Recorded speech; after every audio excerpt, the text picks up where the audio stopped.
ഈശോ മിശിഹായ്ക്ക് സ്തുതിയായിരിക്കട്ടെ. ഞാൻ മാണിപ്പറമ്പിലച്ചൻ. മംഗളവാർത്ത 4-ാം ഞായർ. മത്തായിയുടെ സുവിശേഷം 1-ാമത്തെ അധ്യായം 18 മുതൽ 24 വരെയുള്ള തിരുവചനങ്ങൾ. അതിൽ 22-ാമത്തെ തിരുവചനം ഇങ്ങനെയാണ്: കർത്താവ് പ്രവാചകൻ മുഖേന അരുളിച്ചെയ്തത് നിവൃത്തിയാകാൻ ഇതെല്ലാം സംഭവിച്ചു. പ്രവാചകൻ പറയുന്നു, ഇതാ കന്യക ഗർഭം ധരിച്ച് ഒരു പുത്രനെ പ്രസവിക്കും. ദൈവം നമ്മോടുകൂടെ എന്നർത്ഥമുള്ള എമ്മാനുവേൽ എന്ന് അവൻ വിളിക്കപ്പെടും. ഇതാണ് മത്തായിയുടെ സുവിശേഷം 1-ാമത്തെ അധ്യായം 22-23 വാക്യങ്ങൾ. കർത്താവ് പ്രവാചകൻ മുഖേന അരുളിച്ചെയ്തത് നിവൃത്തിയാകാൻ. ഏത് പ്രവാചകനാണ് എന്ന കാര്യം നമുക്ക് എല്ലാവർക്കും അറിയാം. യെശയ്യാ പ്രവാചകൻ 7-ാമത്തെ അധ്യായം 14-ാമത്തെ വാക്യം. കർത്താവ് തന്നെ നിങ്ങൾക്ക് അടയാളം തരും. വിവാഹപ്രായമെത്തിയ യുവതി ഗർഭം ധരിച്ച് ഒരു പുത്രനെ പ്രസവിക്കും. അവൻ ഇമ്മാനുവേൽ എന്ന് വിളിക്കപ്പെടും. ഹീബ്രു ഭാഷയിൽ ഇമ്മാനുവേൽ എന്നാണ്, ഗ്രീക്കിൽ എമ്മാനുവേൽ എന്നാണ്. എമ്മാനുവേൽ. അപ്പോൾ മത്തായിയുടെ സുവിശേഷത്തിൽ എമ്മാനുവേൽ എന്നാണ് ഗ്രീക്കിലെ കിടക്കണേ. ഹീബ്രുവിൽ, യെശയ്യായുടെ ടെക്സ്റ്റ് ഹീബ്രുവിലാണെങ്കിൽ ഇമ്മാനുവേൽ എന്നാണ്. അർത്ഥം ഒന്ന് തന്നെ. ഈ നമ്മൾ യെശയ്യായുടെ പാഠം കേട്ടപ്പോൾ നിങ്ങൾക്കൊരു സംശയം വന്നു കാണും. അവിടെ കന്യക എന്ന വാക്കില്ലല്ലോ, വിവാഹപ്രായമായ യുവതി എന്നേ ഉള്ളൂ. അപ്പോൾ പിന്നെ എവിടെ നിന്നാണ് മത്തായി കന്യക എന്ന് എഴുതിയത്? അത് മത്തായി കണ്ടുപിടിച്ചതാണോ? മത്തായി മാറ്റി എഴുതിയതാണോ? അല്ലെങ്കിൽ മത്തായി ഏത് പ്രവചനത്തിൽ നിന്നാണ് എടുത്തിരിക്കുന്നത്? ഇപ്പം നിങ്ങളുടെ കയ്യിൽ പഴയ നിയമമുണ്ട്, പുതിയ നിയമമുണ്ട്. യെശയ്യായുടെ ഗ്രന്ഥം കിടക്കുന്ന പഴയ നിയമത്തിലാണ്. നിങ്ങളിപ്പോൾ POC ബൈബിൾ എടുത്ത് നോക്കിയാൽ അവിടെ യെശയ്യാ പ്രവാചകന്റെ ഗ്രന്ഥം 7:14 നോക്കിയാൽ കന്യക എന്ന വാക്ക് അവിടെ കാണില്ല. അവിടെ യുവതി എന്നേ ഉള്ളൂ. ഞാൻ വിവാഹപ്രായമായ യുവതി എന്നാണ് അതിനെ തർജ്ജമ ചെയ്യുന്നത്. അപ്പോൾ വീണ്ടും ചോദ്യം, എന്താണ് ഈ ഒറിജിനൽ പ്രവചനം? യെശയ്യാ പറഞ്ഞ പ്രവചനം എന്താണ്? അവിടെ യുവതി എന്നുള്ളത് മത്തായി എങ്ങനെ കന്യക എന്ന് എഴുതി? ഇതിനുള്ള കാരണം എന്ത്? അപ്പോൾ ഈ നമ്മൾ സീരിയസ് ആയ കാര്യങ്ങളാണ് പഠിക്കുന്നത്. അപ്പോൾ ചിലതൊക്കെ ഞാൻ ആവർത്തിക്കും.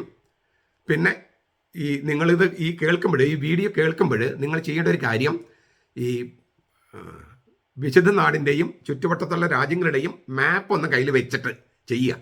അപ്പോൾ ഞാൻ പറയുന്ന രാജ്യങ്ങളൊക്കെ നിങ്ങൾക്ക് പെട്ടെന്ന് മനസ്സിലാകും. ഒരു 4 രാജ്യങ്ങളുടെ കഥ ഇതിനകത്ത് വരുന്നുണ്ട്. ആ രാജ്യങ്ങളൊക്കെ ഞാൻ പറയാം. അപ്പോൾ ഒരു മാപ്പ് നിങ്ങൾ മേശപ്പുറത്ത് വെക്കുക, ബൈബിൾ തുറന്ന് വെക്കുക, എന്നിട്ട് വീഡിയോ കേൾക്കുക.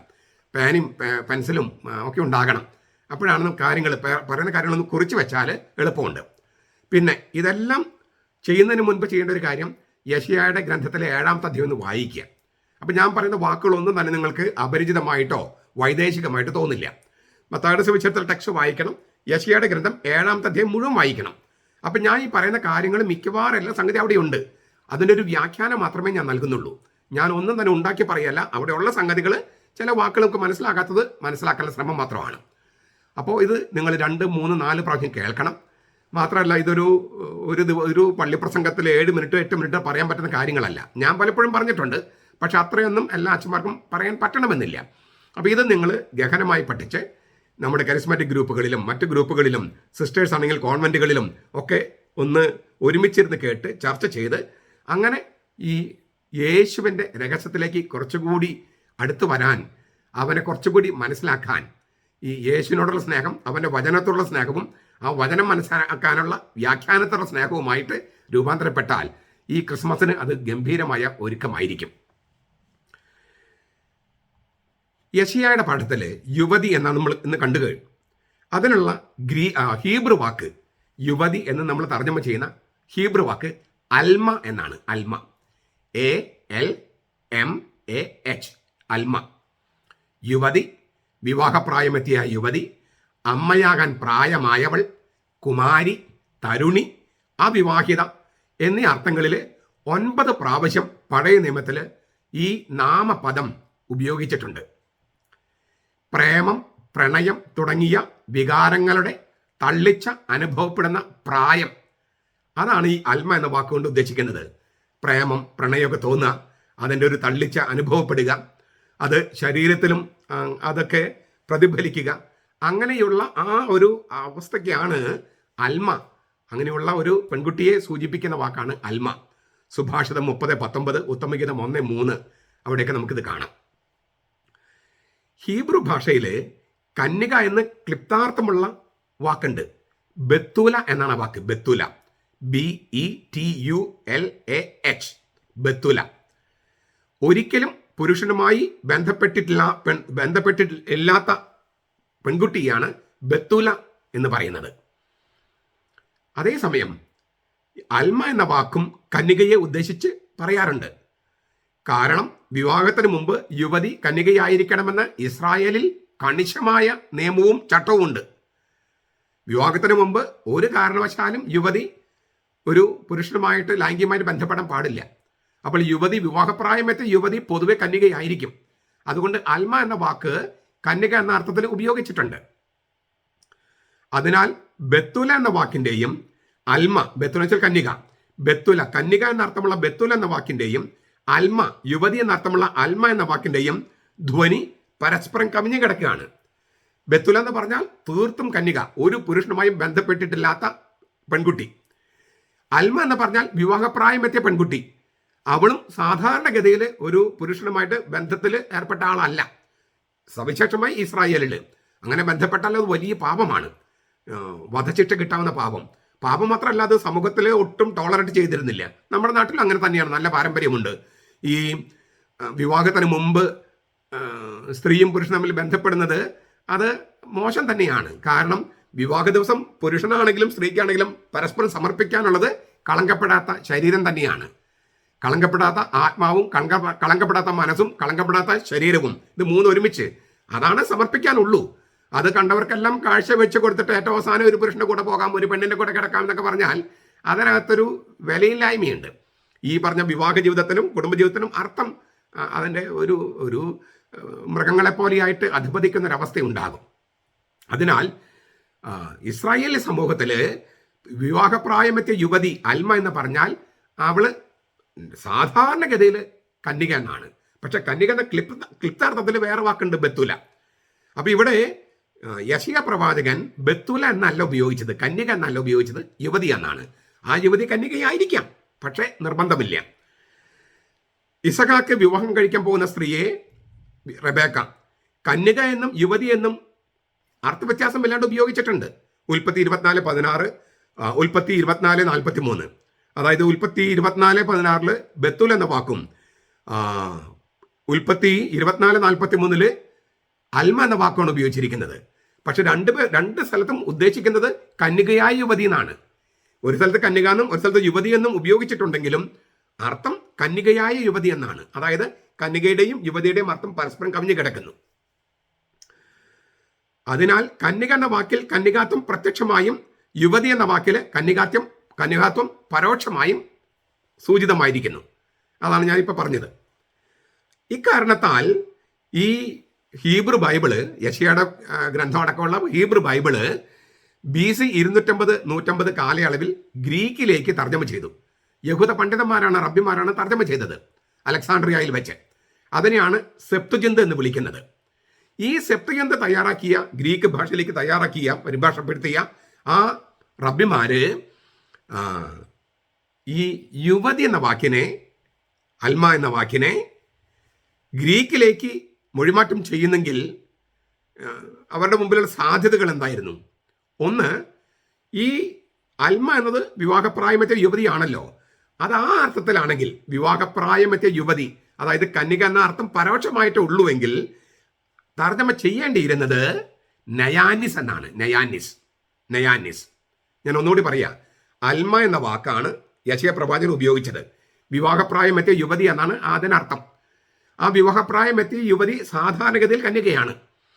അതങ്ങനെ തന്നെ ആക്ഷരികമായിട്ട് ഗ്രീക്കിലേക്ക് തർജ്ജമ ചെയ്യുകയാണെങ്കിൽ ഉപയോഗിക്കേണ്ട വാക്ക് നയാനിസ് എന്നാണ്.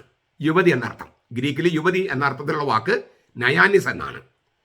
പക്ഷെ അവർ എഴുതിയത് ക്ലിപ്താർത്ഥത്തിൽ കന്യക എന്നർത്ഥമുള്ള പർത്തേനോസ് ആണ്. നയാനിസ് എന്ന വാക്ക് ഉണ്ടെങ്കിലും ഈ യഹൂദ റബ്ബിമാര്, ക്രിസ്ത്യാനികളല്ല, ക്രിസ്തു ജനിക്കുന്നതിന് 150 വർഷം മുമ്പുള്ളൊരു കഥയെ പറയണേ, കഥയല്ല സംഭവം. BC 250-150 ഇടയ്ക്ക് ഹീബ്രു ബൈബിള് ഗ്രീക്കിലേക്ക് തർജ്ജമ ചെയ്ത യഹൂദ റബ്ബിമാര് നയാനിസ് എന്ന വാക്ക് ഉപയോഗിക്കുന്നതിന് പകരം, യുവതി എന്ന വാക്ക് ഉപയോഗിക്കുന്നതിന് പകരം കന്യക എന്നർത്ഥമുള്ള പർത്തേനോസ് എന്ന വാക്ക് ഉപയോഗിച്ചു. ഈ കാരണത്താൽ തന്നെ വിശുദ്ധ ജെറോം ലത്തീനില് വീർഗോ, കന്യക എന്നാണ് പരിഭാഷപ്പെടുത്തിയിരിക്കുന്നത്. ജെറോം പരിഭാഷപ്പെടുത്തുന്നത് 4-ാം നൂറ്റാണ്ടിലാണ്, ക്രിസ്തുവർഷം 4-ാം നൂറ്റാണ്ടിൽ.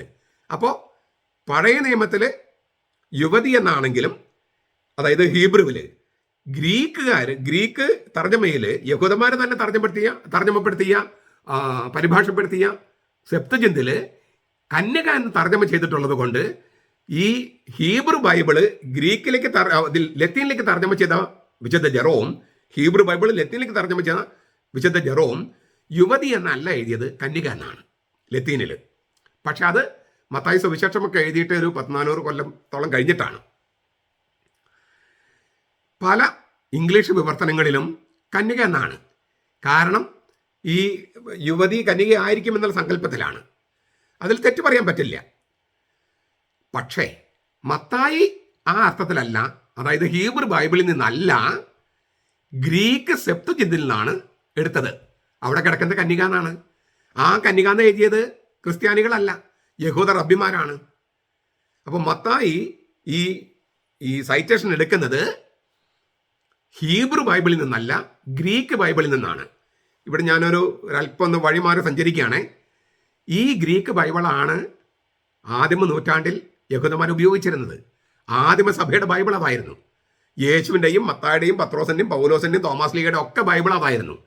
അതിൽ ഈ 39, ഇപ്പം നമ്മൾ പ്രൊട്ടക്ഷനുകാർ ഉപയോഗിക്കുന്ന 39 ഗ്രന്ഥങ്ങളല്ല, യഹൂദന്മാർ ഉപയോഗിക്കുന്ന 39 ഗ്രന്ഥങ്ങളല്ല, 46 ഗ്രന്ഥങ്ങളുണ്ടായിരുന്നു. അതുകൊണ്ടാണ് കത്തോലിക്ക സഭയിൽ 46 ഗ്രന്ഥങ്ങളുള്ളത്. ആദിമ സഭയുടെ ബൈബിളാണ് കത്തോലിക്ക സഭ ഉപയോഗിക്കണേ. അതായത് യേശു, പരിശുദ്ധ കന്യകാമറിയും, പത്രോസും പൗലോസും തോമാസ് ലീഗായും മത്തായിയൊക്കെ ഉപയോഗിച്ച ബൈബിളാണ് കത്തോലിക്ക സഭ ഉപയോഗിക്കുന്നത്. അതുകൊണ്ടാണ് നമ്മുടെ ബൈബിളിൽ 46 ഗ്രന്ഥമുള്ളത്. ഞാൻ പറഞ്ഞിട്ടുണ്ട്, മാർട്ടിൻ ലൂതർ ഇത് തർജ്ജമ ചെയ്യാൻ, ജർമ്മൻ ഭാഷയിൽ തർജ്ജമ ചെയ്യാൻ സമയത്ത് ഈ 7 ഗ്രന്ഥങ്ങളെക്കുറിച്ച് സംശയം വരികയും അതൊക്കെ ഒരു സെപ്പറേറ്റ് ബ്ലോക്കായിട്ട് അപ്പോഴും ബൈബിളിൽ നിലനിർത്തി. അതെങ്കിലും ഡിലീറ്റ് ചെയ്തില്ല, റിമൂവ് ചെയ്തില്ല. 1827 ഇത് റിമൂവ് ചെയ്യാനായിട്ട് ബ്രിട്ടീഷ് ബൈബിൾ സൊസൈറ്റി തീരുമാനിച്ച് അങ്ങനെ റിമൂവ് ചെയ്യുന്നത്. അപ്പോൾ ആദ്യമ നൂറ്റാണ്ട് തൊട്ട് 1827 വരെ പ്രൊട്ടക്ഷനുകാരും കത്തോലിക്കരും ഒക്കെ ഉപയോഗിച്ചിരുന്ന ബൈബിളിലെ 46 ഗ്രന്ഥങ്ങളുണ്ട്. 1827 പ്രൊട്ടക്ഷനുകാരാണ് ഈ 7 ഗ്രന്ഥങ്ങൾ ഈ ബൈബിളിൽ നിന്നും റിമൂവ് ചെയ്തത്. അങ്ങനെ ചെയ്യാൻ പാടില്ലായിരുന്നു. അവർ തിരിച്ച് ഈ കത്തോലിക്ക സഭയുടെ നിലപാടിലേക്ക് വന്നുകൊണ്ടിരിക്കുന്നു. അത് സന്തോഷമുള്ള കാര്യം. ഞാൻ വീണ്ടും വരികയാണ്. മത്തായി എടുത്തെഴുതിയത് ഈ യഹൂദ റബ്ബിമാരെ തയ്യാറാക്കിയ ഗ്രീക്ക് പരിഭാഷ, അതായത് സെപ്തജിന്തിലാണ്. സെപ്തജിന്തിൽ കിടക്കുന്നത് കന്യക എന്നാണ്.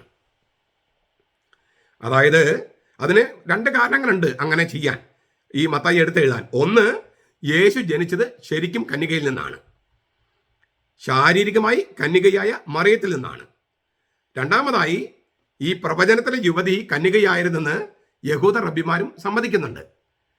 ഈ യെശയ്യാ പ്രവാചനത്തില് ഈ യുവതി എന്നാണ് ഉപയോഗിച്ചിരിക്കുന്നെങ്കിലും ആ പെൺകുട്ടി കന്യകയായിരുന്നുവെന്നാണ് യഹൂദ റബ്ബിമാരും വിശ്വസിക്കുന്നതും സമ്മതിക്കുന്നതും. ക്രിസ്തു ജനിക്കുന്നതിന് 100-150 സംവത്സരങ്ങൾക്ക് മുമ്പേ അവരങ്ങനെ കന്യക എന്ന് തർജ്ജമ ചെയ്തതിന് കാരണം അതാണ്. ചുരുക്കത്തിൽ ക്രിസ്ത്യാനികളുടെ കണ്ടുപിടുത്തമല്ല കന്യകയുടെ ഗർഭധാരണം. മാനുഷിക പിതാവില്ലാതെ യേശു കന്യകയായ മറിയത്തിൽ നിന്ന് ജനിച്ചത് അവൻ ദൈവപുത്രനായതുകൊണ്ടാണ്. കന്യകയിൽ ജനിച്ചത് കൊണ്ടല്ല അവൻ ദൈവപുത്രനായത്, മറിച്ച് കന്യകയിലെ ദൈവപുത്രനായത് കൊണ്ട് കന്യകയിൽ ജനിക്കുകയാണ്. രണ്ടും തമ്മിൽ വ്യത്യാസമുണ്ടേ. കന്യകയിൽ ജനിച്ചത് കൊണ്ടല്ല യേശു ദൈവപുത്രനായത്, ദൈവപുത്രനായത് കൊണ്ട് കന്യകയിൽ ജനിക്കുകയായിരുന്നു. കത്തോലിക്ക സഭയുടെ മതബോധനം 497 നമുക്ക് വായിക്കാം. നമുക്കൊരു ചോദ്യം ഇവിടെ, വളരെ പ്രധാനപ്പെട്ട ഒരു ചോദ്യമുണ്ട്. അതായത്, എന്തുകൊണ്ട് യെശയ്യാ പ്രവാചകൻ അൽമ, അതായത് യുവതി എന്നുള്ള വാക്ക് ഉപയോഗിച്ചു? ബെത്തൂല എന്ന വാക്കുണ്ടായിട്ടും എന്തുകൊണ്ട് അൽമ എന്ന വാക്ക് ഉപയോഗിച്ചു? ഈ എന്തുകൊണ്ട് ഗ്രീക്കിലേക്ക് തർജ്ജമ ചെയ്ത യഹൂദ റബ്ബിമാര് നയാനിസ്, യുവതി എന്ന് എഴുതാതെ പർത്തേനോസ് എന്ന് എഴുതി? ഞാൻ ചോദ്യം ഒന്നുകൂടെ ആവർത്തിക്കുക. ഹീബ്രു ഭാഷയിൽ യെശയ്യാ പ്രവാചകൻ ബെത്തുൽ എന്നാണ് കന്യക എന്നുള്ളതിന് ശരിക്കുള്ള വാക്ക്. ആ ബെത്തുൽ എന്ന വാക്ക് ഉപയോഗിക്കാതെ അൽമ എന്ന് ഉപയോഗിച്ചത് എന്തുകൊണ്ട്? 2, അപ്പൊ ആരാണ് യുവതി? അതാണ് ചോദ്യം. ആരാണ് യുവതി? 2, എന്തുകൊണ്ടാണ് യഹൂദ റബ്ബിമാര് ക്രിസ്തു ജനിക്കുന്നതിന് 100-150 വർഷങ്ങൾക്ക് മുമ്പ് തന്നെ ഈ യുവതി എന്ന വാക്കിനെ കന്യക എന്ന് പരിഭാഷപ്പെടുത്തി? എന്തുകൊണ്ട് മത്തായി എടുത്തെഴുതി? മത്തായി എന്തുകൊണ്ട് എടുത്തെഴുതിയെന്ന് ഞാൻ പെട്ടെന്ന് പറഞ്ഞു കഴിഞ്ഞു. നമുക്ക് കുറച്ചുകൂടി വിശദമായിട്ട് കാണാം. മാത്രമല്ല, ഈ കന്യകയുടെ ഗർഭധാരണം ഒരു മിത്ത് ആണോ, കെട്ടുകഥയാണോ, പുരാണമാണോ, ഐതിഹ്യമാണോ? നമ്മുടെ നാട്ടിൽ അങ്ങനെ ദേവീദേവന്മാരുടെയൊക്കെ ഈ ഇതിലൂടെ ഇങ്ങനെ ജനിക്കുന്ന പുരാണങ്ങളുണ്ടല്ലോ, അത്തരം പുരാണങ്ങളാണോ എന്നൊക്കെ നമുക്ക് ചർച്ച ചെയ്യേണ്ടതുണ്ട്. ഈ ആരാണ് യെശയ്യാ പ്രവാചകൻ ഉദ്ദേശിച്ച ഈ യുവതി? ആ യുവതിയിൽ ജനിക്കുന്ന ശിശു, യുവതി ഗർഭം ധരിച്ച് പുത്രനെ പ്രസവിക്കും. ആ ശിശു ഇമ്മാനുവേൽ എന്ന് വിളിക്കപ്പെടും. ഇമ്മാനുവേൽ, ഇമ്മാനു എന്ന് വെച്ചാൽ വിത്ത് ആസ്, നമ്മോട് കൂടെ. ഏൽ എന്ന് പറഞ്ഞാൽ ദൈവം, ദൈവം നമ്മോട് കൂടെ. അപ്പോൾ ഏൽ ആ വാക്കിനർത്ഥം ദൈവം എന്നാണ്. ഇമ്മാനു എന്ന് പറഞ്ഞാൽ നമ്മുടെ കൂടെ, വിത്ത് ആസ്. അപ്പോൾ ദൈവം നമ്മുടെ കൂടെ എന്ന് വിളിക്കപ്പെടുന്ന, ഇമ്മാനുവൽ എന്ന് വിളിക്കപ്പെടുന്ന ഒരു ശിശുവിനാണ് ഈ യുവതി ജന്മം കൊടുക്കുന്നത്. വിശുദ്ധ ബീഡ് പറയുന്ന ഒരു വചനമുണ്ട്. ദൈവം നമ്മോട് കൂടെ എന്നർത്ഥമുള്ള ഇമ്മാനുവേൽ എന്ന് രക്ഷകൻ അറിയപ്പെടുന്നു. ഒരാളിൽ 2 സ്വഭാവങ്ങളുണ്ട്, ദൈവ സ്വഭാവവും മനുഷ്യ സ്വഭാവവും എന്ന് വെളിപ്പെടുത്തുകയാണ് രക്ഷകന്റെ ഈ നാമം. അവിടുന്ന് ദൈവമാണ്, അവിടുന്ന് മനുഷ്യരുടെ കൂടെയാണ്. സമയമുണ്ടാകുന്നതിന് മുൻപേ പിതാവിൽ നിന്ന് ജാതനായ അവൻ അമ്മയുടെ ഗർഭപാത്രത്തിൽ ഇമ്മാനുവേലായി നമ്മുടെ ബലഹീനമായ സ്വഭാവം തന്നിലേക്ക് സ്വീകരിച്ചു. നമ്മൾ വിശ്വാസ പ്രമാണിച്ച് ചൊല്ലുന്നത് പിതാവിൽ നിന്ന് ജനിച്ചവനും സൃഷ്ടിയല്ലാത്തവനും പിതാവിൽ നിന്ന് ജനിച്ചവനും. അപ്പോൾ നിത്യത്വത്തിൽ പിതാവിൽ നിന്ന് ജനിച്ചവനായ പുത്രൻ സമയത്തിന്റെ പൂർണ്ണതയിൽ അവന്റെ അമ്മയിൽ നിന്ന് ഇമ്മാനുവേലായി നമ്മുടെ കൂടെയുള്ള ദൈവമായി തന്നിലേക്ക് നമ്മുടെ ബലഹീനമായ മനുഷ്യ സ്വഭാവം സ്വീകരിച്ചു. ഇതാണ് വിശുദ്ധ ബീഡ് പറയുന്നത്. അവൻ എന്തായിരുന്നുവോ അതിന് യാതൊരു മാറ്റം വരാതെ, അവൻ ദൈവമായിരുന്നല്ലോ, അവൻ എന്തായിരുന്നുവോ അവൻ ദൈവമായിരുന്നു, അതിന് യാതൊരു മാറ്റം വരാതെ, അതിന് വിരാമമിടാതെ, അതിനൊരു സുല്ലിടാതെ, സ്റ്റോപ്പ് ചെയ്യാതെ നാം എന്തായിരിക്കുന്നുവോ അതുപോലെ അവനായിത്തീർന്നു. എന്ത് മനോഹരമായ വാക്കുകളാണ് വിശുദ്ധ ബീഡിൻ്റേത്. യേശു എന്തായിരുന്നുവോ, ദൈവമായിരുന്നു, എന്തായിരുന്നുവോ അതിന് യാതൊരു മാറ്റം വരാതെ, അതിന് സുല്ലിടാതെ, അതിന് വിരാമമിടാതെ നാം എന്തായിരിക്കുന്നുവോ അതുപോലെ അവനായിത്തീർന്നു. വളരെ വിസ്മയനീയമായ വിധത്തിൽ. ഇതാണ് ഈ ഇമ്മാനുവേൽ എന്നതുകൊണ്ട് ഉദ്ദേശിക്കുന്നത്.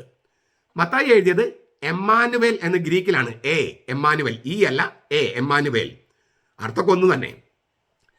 യേശുവ എന്ന ഹീബ്രു നാമത്തിന്റെ യവന രൂപമാണ് യേസുസ്. യേശുവ എന്ന വാക്കിന്റെ ഗ്രീക്ക് യവന രൂപമാണ് യേസുസ്. അപ്പോൾ യേശുവയുടെ ഗ്രന്ഥമുണ്ട്. ജോഷുവയുടെ ഗ്രന്ഥത്തിൽ 1:9 നമ്മളിങ്ങനെ വായിക്കുന്നു, ഞാൻ ദൈവം നിന്നോടത്തുണ്ടായിരിക്കും. ഞാൻ ദൈവം നിന്നോട് കൂടെ ഉണ്ടായിരിക്കും. ദൈവം നമ്മോടൊപ്പമാണെന്ന് ജീവിതത്തിലൂടെ വെളിപ്പെടുത്തിയ പുതിയ നിയമ യേശുവയാണ്, യാഹ്വയാണ്, നസറത്തിലെ യേശു. ഞാൻ ആവർത്തിക്കുക, ദൈവം മനുഷ്യന്റെ കൂടെയാണ്, നമ്മുടെ കൂടെയാണെന്ന് ജീവിതം കൊണ്ട് വെളിപ്പെടുത്തിയ, വചനം കൊണ്ട് മാത്രമല്ല ജീവിതം കൊണ്ട് വെളിപ്പെടുത്തിയ പുതിയ നിയമ യേശുവയാണ്, യാഹ്വയാണ്, നസറത്തിലെ യേശു. ഇന്ന് യേശുവിൽ ദൈവം മനുഷ്യന്റെ കൂടെ ആയിരിക്കുന്നത് സഭയിലൂടെയും കുർബാനയിലൂടെയുമാണ്. ഇന്ന് ഈ നസറത്തിലെ യേശു മനുഷ്യവംശത്തിന്റെ കൂടെ ആയിരിക്കുന്നത്, നസറത്തിലെ യേശുവിലൂടെ ദൈവം തന്നെ മനുഷ്യവംശത്തിന്റെ കൂടെ ആയിരിക്കുന്നത് സഭയിലൂടെയും കുർബാനയിലൂടെയുമാണ്. സഭയിലൂടെ മത്തായി 18:20, 28:20, കുർബാനയിലൂടെയുമാണ് മത്തായി 26:26. അപ്പോൾ ഇങ്ങനെയുള്ളൊരു ശിശുവിനെയാണ് ഈ യുവതി ഗർഭം ധരിച്ച് പ്രസവിക്കുന്നത്.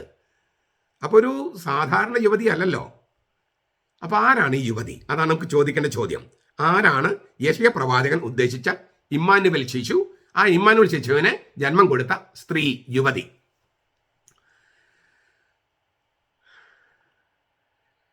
നിങ്ങൾ കേൾക്കാൻ സാധ്യതയുള്ള കുറച്ച് വ്യാഖ്യാനങ്ങൾ ഞാൻ ആദ്യം പറയാം. കാരണം അങ്ങനെ ആ അച്ഛൻ പറയുന്നുണ്ടല്ലോ, ഇങ്ങനെ ഈ അച്ഛൻ പറയുന്നുണ്ടല്ലോ എന്നൊക്കെ നിങ്ങൾ കേൾക്കാൻ സാധ്യതയുണ്ട്.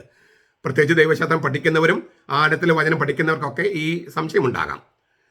ഒന്നാമത്തെ വ്യാഖ്യാനം വേദശാസ്ത്രികളുടെ ഒരു വ്യാഖ്യാനമാണ്. ഒന്നാമത്തെ വ്യാഖ്യാനം ആഹാസ രാജാവിനോടാണ്. ആഹാസ രാജാവിൻ്റെ കാലത്താണ് യെശയ്യാ പ്രവാചകൻ ഈ പ്രവചനം പറയുന്നത്. അപ്പം ആഹാസ രാജാവിൻ്റെ യുവതിയായ ഭാര്യ, ആ ഭാര്യയാണ് ഈ യുവതി എന്നും, അതായത് ആഹാസ രാജാവിൻ്റെ ഭാര്യയാണ് യുവതി എന്നും, ആഹാസ രാജാവിൻ്റെ മകനായ ഹിസേക്കിയ ആണ് ഇമ്മാനുവൽ ശിശു എന്നുമാണ് ഈ ചില വേദശാസ്ത്രികളുടെ വ്യാഖ്യാനം. ദൈവം നമ്മോട് കൂടെ എന്നർത്ഥമുള്ള സന്തതി ഈ ആഹാസ രാജാവിൻ്റെ മകനായ ഹിസക്കിയാണത്രേ. തീർച്ചയായിട്ടും ഹിസക്കിയ ഇസ്രായേലിൽ കണ്ട ഏറ്റവും നല്ല രണ്ട് രാജാക്കന്മാരിൽ, ദാവീദ് കഴിഞ്ഞിട്ട് കണ്ട ഏറ്റവും നല്ല രണ്ട് രാജാക്കന്മാർ, ഒന്ന് ഹിസക്കിയായും ഒന്ന് ജോസിയായുമാണ്. ആ ഹിസക്കിയ വളരെ നല്ല രാജാവായിരുന്നു. ദാവീദിന്റെ ഹൃദയത്തോട് അടുപ്പമുള്ള രാജാക്കന്മാരനുസരിച്ചിട്ടാണ് ഇവർ ഏറ്റവും നല്ലതെന്ന് കരുതണേ. ദാവീദാണ് റോൾ മോഡൽ രാജാക്കന്മാർക്ക്. ആ ദാവീദ് രാജാവിന്റെ ഹൃദയത്തോട് എന്തുമാത്രം അടുത്ത് വരുന്നുവോ അവരെയാണ് നല്ല രാജാക്കന്മാരെന്ന് പ്രവാചകന്മാരെ വിലയിരുത്തിയത്. അങ്ങനെയുള്ള വിലയിരുത്തലിൽ ഏറ്റവും നല്ല മാർക്ക് കിട്ടിയ രണ്ടുപേരാണ് ഹിസക്കിയായും ജോസിയായും. അപ്പോൾ ഹിസക്കിയായെ ഇമ്മാനുവൽ ശിശു എന്ന് വിളിക്കുന്നതിൽ ചരിത്രപരമായി തെറ്റൊന്നും ഉണ്ടായിരുന്നില്ല. അപ്പൊ ആഹാസ് രാജാവിന്റെ ഭാര്യ സംഘത്തിലെ ഒരുവളാണ് ഇവിടെ സൂചിപ്പിക്കുന്ന വിവാഹപ്രായമെത്തിയ യുവതി എന്നാണ് ഈ ചില വേദശാസ്ത്രികളുടെ വ്യാഖ്യാനം. ആഹാസ രാജാവിന്റെ ഭാര്യ സംഘത്തിലെ യുവതിയായിരുന്ന പലരുണ്ടായിരുന്നു. അതിൽ അബിയ എന്ന് പറഞ്ഞിട്ടുള്ള ഒരു പെൺകുട്ടിയുണ്ട്. ആ പെൺകുട്ടിയാണ് ഈ യുവതി എന്നാണ് ചിലർ പറയണേ. 2 ദിനവൃത്താന്തം 29:1 ഈ അബിയ എന്ന് പറയുന്ന സ്ത്രീയെക്കുറിച്ച് സൂചിപ്പിക്കുന്നുണ്ട്. ഈ ആഹാസ രാജാവ് എന്തുകൊണ്ടാണ് ഈ പ്രവചനം നൽകിയത് എന്ന് മനസ്സിലാക്കണമല്ലോ. അതിനാണ് ഇച്ചിരി ചരിത്രം അറിയേണ്ടത്. ഇവിടെ ഞാൻ പറഞ്ഞല്ലോ 3-4 രാജ്യങ്ങളുടെ കഥ നമ്മൾ ഓർക്കണം. അപ്പം അതിന് നിങ്ങളെ മാപ്പൊന്ന് എടുത്ത് വയ്ക്കുക. പാലസ്തീനായിൽ സോളമന്റെ മരണത്തോടുകൂടി രാജ്യം 2ആയി വിഭജിക്കപ്പെട്ടു. വടക്ക് ഇസ്രായേൽ, അതിൻ്റെ തലസ്ഥാനം സമരിയ. തെക്ക് യഹൂദ, അതിൻ്റെ തലസ്ഥാനം യെറൂസലേം. ഈ ഇസ്രായേലിന് മുകളിൽ, വടക്കൻ രാജ്യം ഇസ്രായേലിന് മുകളിലുള്ള സ്ഥലം സിറിയ, ഇപ്പോഴത്തെ സിറിയ തന്നെ. അതിൻ്റെ തലസ്ഥാനം ഡമാസ്കസിലെ രാജാവ് റെക്സിൻ രാജാവിൻ്റെ പേര്. ഈ ഇസ്രായേലിൻ്റെ രാജാവിൻ്റെ പേര് പേക്കാഹ്. ഈ യഹൂദായിലെ രാജാവിൻ്റെ പേര് ആഹാസ്. ഈ 3 രാജ്യങ്ങളുടെ അപ്പുറത്തൊരു അന്നത്തെ ഒരു സാമ്രാജ്യത്വ ശക്തി, ഈ ഇപ്പോഴത്തെ ചൈന പോലെയോ അമേരിക്ക പോലെയോ റഷ്യ പോലെയോ ഒക്കെ വേണമെങ്കിൽ പറയാം നമുക്ക്. അതായത് മറ്റു രാജ്യങ്ങൾ വിഴുങ്ങാനായിട്ട് ഇങ്ങനെ കോമ്പലുകൾ ആഴ്ച നിൽക്കുന്ന അന്നത്തെ ശക്തി അസീറിയ. ഇപ്പോഴത്തെ ഇറാൻ ആ പ്രദേശമാണ് പറയണേ, മെയിനായിട്ടും ഇറാഖ് പ്രദേശം. ഈ അസീറിയ ഇറാൻ പിന്നെ ഇറാഖിൻ്റെയൊക്കെ ബോർഡർ വരും ആ പ്രദേശത്ത്. അതിൻ്റെ തലസ്ഥാനം നിനിവേ. ഈ അസീറിയ സാമ്രാജ്യം ചെറിയ രാജ്യങ്ങളായ സിറിയയെയും പിന്നെ ഇസ്രായേലിനെയും യഹൂദയെയൊക്കെ ആക്രമിച്ച് തങ്ങളുടെ രാജ്യത്തോട് കൂട്ടിച്ചേർക്കാനായിട്ട് ആഗ്രഹിക്കുന്നു. ഇപ്പോൾ റഷ്യ യുക്രൈനെ ബലമായിട്ട് തങ്ങളുടെ രാജ്യത്തേക്ക് കൂട്ടിച്ചേർക്കണമെന്നൊക്കെ ആഗ്രഹിക്കുന്നത് പോലെ. അപ്പോൾ ഇങ്ങനെ ഒരു ഭീഷണി, അതായത് ഇപ്പം നമുക്ക് ഇന്ത്യയിൽ ഭീഷണി ഉണ്ടല്ലോ, പാകിസ്ഥാനേക്കാൾ വലിയ ഭീഷണിയാണ് ചൈനയിൽ നിന്ന്. പക്ഷേ നമുക്ക് എന്താ പറയുക, അത് ഇവിടുത്തെ കേരളത്തിലെ കമ്മ്യൂണിസ്റ്റുകാർ ചൈനയുടെ പക്ഷത്താണ് താനും. അതാണ് രസകരമായ സംഗതി. അപ്പം ഇങ്ങനെയുള്ള പ്രശ്നങ്ങളൊക്കെ എല്ലാ കാലത്തും ഉണ്ട്. അപ്പം ഈ ചൈനയുടെ ആക്രമണം ഇല്ലേ എന്ന് വിചാരിച്ചിട്ട് മറ്റു രാജ്യങ്ങളൊക്കെ ആയിട്ട് ഒരു അലയൻസ് ഉണ്ടാക്കുന്നത് പോലെ, അല്ലെങ്കിൽ അതുപോലെ അക്കാലത്ത് അസീറിയയുടെ ആക്രമണം പേടിച്ചിട്ട് ഈ സിറിയയുടെ രാജാവ് റെക്സിനും ഇസ്രായേലിന്റെ രാജാവ് പേക്കാഹും ഒരു അലയൻസ് ഉണ്ടാക്കി, ഒരു സഖ്യകക്ഷി ഉണ്ടാക്കി. എന്നിട്ട് അവരുടെ സഖ്യകക്ഷിയിൽ ചേരാൻ ആഹാസ് രാജാവിനെ ക്ഷണിച്ചു. ആഹാസ് രാജാവ് അത് സമ്മതിച്ചില്ല. അപ്പോൾ ഈ 2 രാജ്യങ്ങൾ പറഞ്ഞു, സിറിയയും ഇസ്രായേലും പറഞ്ഞു, നീ സഖ്യകക്ഷിയിൽ ചേരുന്നില്ലെങ്കിൽ ഞങ്ങൾ നിന്നെ ആക്രമിക്കും. എന്നിട്ട് നിന്നെ അവിടെ നിന്ന് മാറ്റിയിട്ട് നിന്നെ ആ സിംഹാസനത്തിൽ നിന്ന് മറിച്ചിട്ട് തബീൽ എന്ന് പറയുന്ന ഒരുത്തനെ ഞങ്ങൾ പാവരാജാവായിട്ട് നിയമിക്കും. അപ്പോൾ സിറിയയും ഇസ്രായേലും കൂടി ഒരുമിച്ച് ചേർന്ന് ആഹാസ് രാജാവിനെ ആക്രമിക്കുമെന്ന് ഭീഷണിപ്പെടുത്തി അവന്റെ സിംഹാസനം തട്ടിയിടുമെന്ന് ഭീഷണിപ്പെടുത്തി. ആഹാസ് രാജാവ് എന്ത് ചെയ്തു? ഉടനെ തന്നെ അസീറിയയുടെ സഹായം തേടി, സാമ്രാജ്യത്വ ശക്തിയുടെ. അന്നത്തെ ഞാൻ പറഞ്ഞല്ലോ വലിയ ലോകശക്തിയായിരുന്നു അസീറിയ. ആഹാസ് രാജാവ് സൂത്രത്തിൽ അസീറിയ രാജാവിൻ്റെ സഹായം തേടി, സിറിയയുടെയും ഇസ്രായേലിൻ്റെയും അതായത് ഭീഷണിക്ക് നേരിടാൻ വേണ്ടി. അസീറിയ, വളരെ ബുദ്ധിയുള്ള അസീറിയൻ ചക്രവർത്തി ഉടനെ തന്നെ വാഗ്ദാനം, സൈനികമായിട്ടും രാഷ്ട്രീയമായിട്ടും എല്ലാ തരത്തിലും വാഗ്ദാനം ചെയ്തു. ഒറ്റ വ്യവസ്ഥ, അസീറിയയുടെ ദേവന്മാരുടെ വിഗ്രഹം ജെറൂസലം ദേവാലയത്തിൽ സ്ഥാപിക്കണം. യഹൂദായുടെ രാജാവാണ് ആഹാസ്. അവിടെയാണ് ജെറൂസലം, അവിടെയാണ് ദേവാലയം, സോളമൻ പണിത ദേവാലയം. ആ ദേവാലയത്തിൽ വിജാതീയ ദേവന്റെ വിഗ്രഹം അവിടെ സ്ഥാപിക്കണം. ആ ഒറ്റ വ്യവസ്ഥയിൽ സൈനിക ശക്തിയും രാഷ്ട്രീയ ശക്തിയും രാഷ്ട്രീയ പിന്തുണയൊക്കെ അസീറിയ വാഗ്ദാനം ചെയ്തു. ആഹാസ് സമ്മതിച്ചു. അപ്പൊ പ്രശ്നം രാഷ്ട്രീയമല്ല, ഇപ്പോ ദൈവികമാണ്. ഏകസത്യ ദൈവത്തെ ആരാധിക്കുന്ന ദേവാലയത്തില് വേറൊരു അന്യദേവന്റെ വിഗ്രഹം പ്രതിഷ്ഠിക്കുക. അതിന് സമ്മതിച്ചു ആഹാസ്. ആഹാസിന്റെ കാലത്ത് തന്നെ പ്രതിഷ്ഠിച്ചില്ല, അതിനുശേഷമാണ് പ്രതിഷ്ഠിച്ചത്. പക്ഷെ സമ്മതം കൊടുത്തത്, ഒപ്പിട്ടത് ആഹാസ് രാജാവാ. അപ്പൊ ഇത് രാഷ്ട്രീയ പ്രശ്നത്തെക്കാളൊക്കെ വിട്ട് വിശ്വാസത്തിന്റെ പ്രശ്നമായിട്ട് മാറി. ഇപ്പൊ നമ്മുടെ ഏതെങ്കിലും ഒരു പള്ളിയിലെ വിജാതീയ ദേവന്മാരുടെ വിഗ്രഹം വെക്കണമെന്ന് പറഞ്ഞാൽ, ഗണപതിയുടെയൊക്കെ വിഗ്രഹം വെക്കണമെന്ന് പറഞ്ഞാൽ അവസ്ഥ ചിന്തിച്ചു നോക്കിയേ. വളരെ ഗൗരവമായ വിശ്വാസ പ്രതിസന്ധിയാണ്. സ്വാഭാവികമായിട്ടും ദൈവം ഇടപെട്ടു. ദൈവം ഏശയ്യാ പ്രവാചകനോട് പറഞ്ഞു, രാജാവിന് പോവുക, രാജാവിന് പോയി ചെന്ന് കാണുക. രാജാവിൻ്റെ അടുത്ത് ചെന്നിട്ട് ഏശയ്യാ പ്രവാചകൻ പറഞ്ഞു, അസീറിയ വിജാതീയ രാജ്യവുമായിട്ട് വൈദേശിക രാജ്യവുമായിട്ട് നീ കൂട്ടുകൂടിയാൽ അത് മരണവുമായിട്ട് സഖ്യമുണ്ടാക്കുന്നതിന് തുല്യമായിരിക്കും, നശിക്കും നീ. ഈ രണ്ട് ചെറിയ രാജ്യങ്ങൾ നീ പേടിക്കേണ്ട കാര്യമില്ല. സിറിയയെയും ഇസ്രായേലിനും പേടിക്കേണ്ട കാര്യമില്ല. പുകഞ്ഞുകൊണ്ടിരിക്കുന്ന ഒരു കൊള്ളി എത്ര നേരം കത്തും? കുറച്ച് നേരം, അത്രയല്ലേ ഉള്ളൂ. പുകഞ്ഞുകൊണ്ടിരിക്കുന്ന ഒരു കൊള്ളിയാണത്, ഒരു തടിക്കഷ്ണം. ഈ രണ്ട് രാജ്യങ്ങൾ അത് പെട്ടെന്ന് ഇല്ലാണ്ടായിക്കൊള്ളും. നീ അവരെ പേടിച്ചിട്ട് ഈ വൈദേശിക വിജാതീയ ശക്തിയുമായിട്ട് കൂട്ടുകൂടേണ്ട കാര്യമില്ല. അപ്പോൾ ആഹാസ് രാജാവ് സമ്മതിക്കാൻ തയ്യാറല്ല. സാധാരണഗതിയിൽ ഒരു അടയാളം ഇല്ലേ, അത്ഭുതകരമായ അടയാളം കൊടുക്കാൻ ദൈവം വിമുഖത കാണിക്കും. അടയാളങ്ങൾ ചോദിച്ചപ്പോൾ കർത്താവ് പറഞ്ഞത്, ദുഷിച്ചതും വ്യഭിചരിച്ചതുമായ തലമുറയാണ് അടയാളം ചോദിക്കണമെന്നാണ്. അത്ഭുതങ്ങൾ ചോദിക്കുന്നത്, അടയാളങ്ങൾ ചോദിക്കുന്നത് ദൈവത്തെ പരീക്ഷിക്കുന്നതിന് തുല്യമാണ്. ദൈവം ചിലപ്പോൾ അത്ഭുതങ്ങൾ ചെയ്യും, ദൈവം അടയാളങ്ങൾ ചെയ്യും. പക്ഷേ ചോദിച്ച് ഇങ്ങനെ ചെയ്യണം, ചെയ്തില്ലെങ്കിൽ വിശ്വസിക്കില്ല എന്നൊക്കെ പറഞ്ഞാൽ അത് ദൈവത്തെ പരീക്ഷിക്കുന്ന തുല്യമാണ്. അവൻ അടയാളം നൽകാൻ ഇഷ്ടമില്ല. ദുഷിച്ചതും വ്യഭിചരിച്ചതുമായ തലമുറയാണ് അങ്ങനെ ചോദിക്കുന്നത്. പക്ഷെ ഇവിടെ ഇത്രയും വലിയൊരു പ്രതിസന്ധി നിലനിൽക്കുന്നത് കൊണ്ട് യെശയ്യാ പ്രവാചകൻ പറഞ്ഞു, നീ ഒരു അടയാളം ചോദിക്കുക, അത്ഭുതം. അതായത് ഞാൻ പറഞ്ഞത് ശരിയാകും, ഈ രണ്ട് രാജ്യങ്ങളെ പേടിക്കേണ്ടതില്ല, വിജാതി ശക്തിയുമായിട്ട് നീ കൂട്ടുകൂടരുത്, അത് സത്യമായി ഭവിക്കുമെന്ന് ബോധ്യപ്പെടാൻ നീ ഒരു അടയാളം ചോദിച്ചോ, അത്ഭുതം ചോദിച്ചോ, ഞാൻ ചെയ്യാം. രാജാവ് ചോക്ലേറ്റിൽ പറഞ്ഞൊരു മറുപടി പറഞ്ഞേ, നയതന്ത്രം. എന്താണ്? ഞാൻ കർത്താവിനെ പരീക്ഷിക്കില്ല. അടയാളം ചോദിക്കുന്ന പരീക്ഷണമാണല്ലോ. ഞാൻ കർത്താവിനെ പരീക്ഷിക്കില്ല. അത് ഒരു ഒഴിഞ്ഞുമാറലായിരുന്നു, നയതന്ത്രം. അതായത് ഓൾറെഡി അസീറിയ രാജാവുമായിട്ട് എഗ്രിമെന്റ് ഒപ്പുവെച്ച് കഴിഞ്ഞു. അതിന് പിന്തിരിഞ്ഞാൽ അതും പ്രശ്നമാണ്. അപ്പോൾ ഈ യെശയ്യാ പ്രവാചകൻ വളരെ ആഘോഷപൂർവകമായിട്ട് പറയാണ്, അതിനാൽ കർത്താവ് തന്നെ നിനക്കൊരു അടയാളം തരും. അപ്പൊ ഈ അടയാളത്തെക്കുറിച്ച് പറഞ്ഞപ്പോൾ യെശയ്യാ പ്രവാചകൻ വേറെ കാര്യം കൊണ്ട് പറഞ്ഞിരുന്നു, നീ അടയാളം ചോദിക്കുക, അത് ആകാശം പോലെ ഉന്നതമോ പാതാളം പോലെ അഗാധമായാലും ഞാൻ തരും. ആകാശം പോലെ ഉന്നതമായ ഒരു അടയാളമോ പാതാളം പോലെ അഗാധമായ ഒരു അടയാളം ആണെങ്കിലും നീ ചോദിച്ചാൽ ഞാൻ തരും എന്ന് പറഞ്ഞിരുന്നേ. ആഹാസ് രാജാവ് പറഞ്ഞല്ലോ, ഞാൻ കർത്താവിനെ പരീക്ഷിക്കില്ല. അപ്പോൾ യെശയ്യാ പ്രവാചകൻ പറഞ്ഞു, അതിനാൽ കർത്താവ് തന്നെ ഒരു അടയാളം തരും. ആകാശം പോലെ ഉന്നതവും പാതാളം പോലെ അഗാധവുമായ ഒരു അടയാളം കർത്താവ് തന്നെ തരും. യുവതി ഗർഭം ധരിച്ച് പുത്രനെ പ്രസവിക്കും, അവൻ ഇമ്മാനുവേൽ എന്ന് വിളിക്കപ്പെടും. ഇതാണ് രാഷ്ട്രീയ പശ്ചാത്തലം. നമുക്ക് ഈ വർഷം അറിയാം, എന്നാണ് ഈ പ്രവചനം പറഞ്ഞെന്നുള്ള വർഷം നമുക്കറിയാം. BC 733.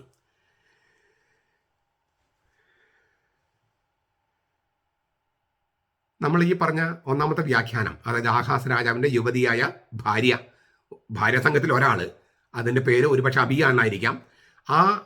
ആ പെണ്ണാണ് യുവതിയെങ്കിൽ ആഹാസ് രാജാവിൻ്റെ യുവതിയായ ഭാര്യമാരിൽ ഒരാളാണ് ഈ പറഞ്ഞ യുവതിയെങ്കിൽ ആ യുവതിയിൽ ജനിച്ച ഹിസക്കിയാണ് ഇമ്മാനുവൽ ശിശുവെങ്കിൽ ആ വ്യാഖ്യാനമാണ് ചില വേദപണ്ഡിതന്മാർ നൽകുന്നത്.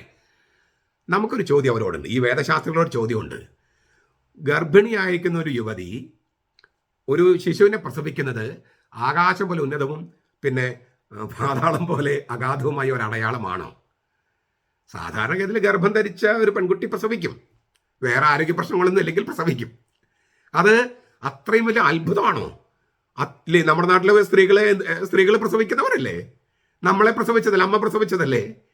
അത് അത്രയും ആകാശം പോലെ ഉന്നതവും പാതാളം പോലെ അഗാധവുമായ ഒരു സംഗതിയാണോ യുവതി അതും ഗർഭിണിയായിരിക്കുന്ന യുവതി പ്രസവിക്കുന്നത്? അതിനാൽ ഈ വ്യാഖ്യാനം സ്വീകാര്യമല്ല. അപ്പോൾ മറ്റൊരു വ്യാഖ്യാനം വേറൊരു കൂട്ടം വേദശാസ്ത്രികൾ പറയാണ്, ഇത് യെശയ്യാ പ്രവാചകന്റെ ഭാര്യയാണ് ഈ യുവതി, യെശയ്യാ പ്രവാചകന്റെ. അത് പറയാൻ ഞങ്ങൾക്ക് ന്യായമുണ്ടെന്നാണ് ഈ വേദശാസ്ത്രികൾ പറയണേ. എന്താണ്? ഈ 8-ാമത്തെ അധ്യായത്തിൽ, യെശയ്യാ പ്രവാചകന്റെ ഗ്രന്ഥത്തിൽ 7-ാമത്തെ അധ്യായത്തിലാണ് ഇമ്മാനുവൽ പ്രവചനം. ഈ 8-ാമത്തെ അധ്യായത്തിൽ ഈ യെശയ്യാ പ്രവാചകന്റെ ഒരു മകനെ കുറിച്ച് പറയുന്നുണ്ട്. 8-ാമത്തെ അധ്യായം 3-ാമത്തെ വാക്യത്തിൽ ആ ശിശുവിന്റെ പേര് ഷെയാർ യാഷൂബ് എന്നാണ്. ഷെയാർ യാഷൂബ്,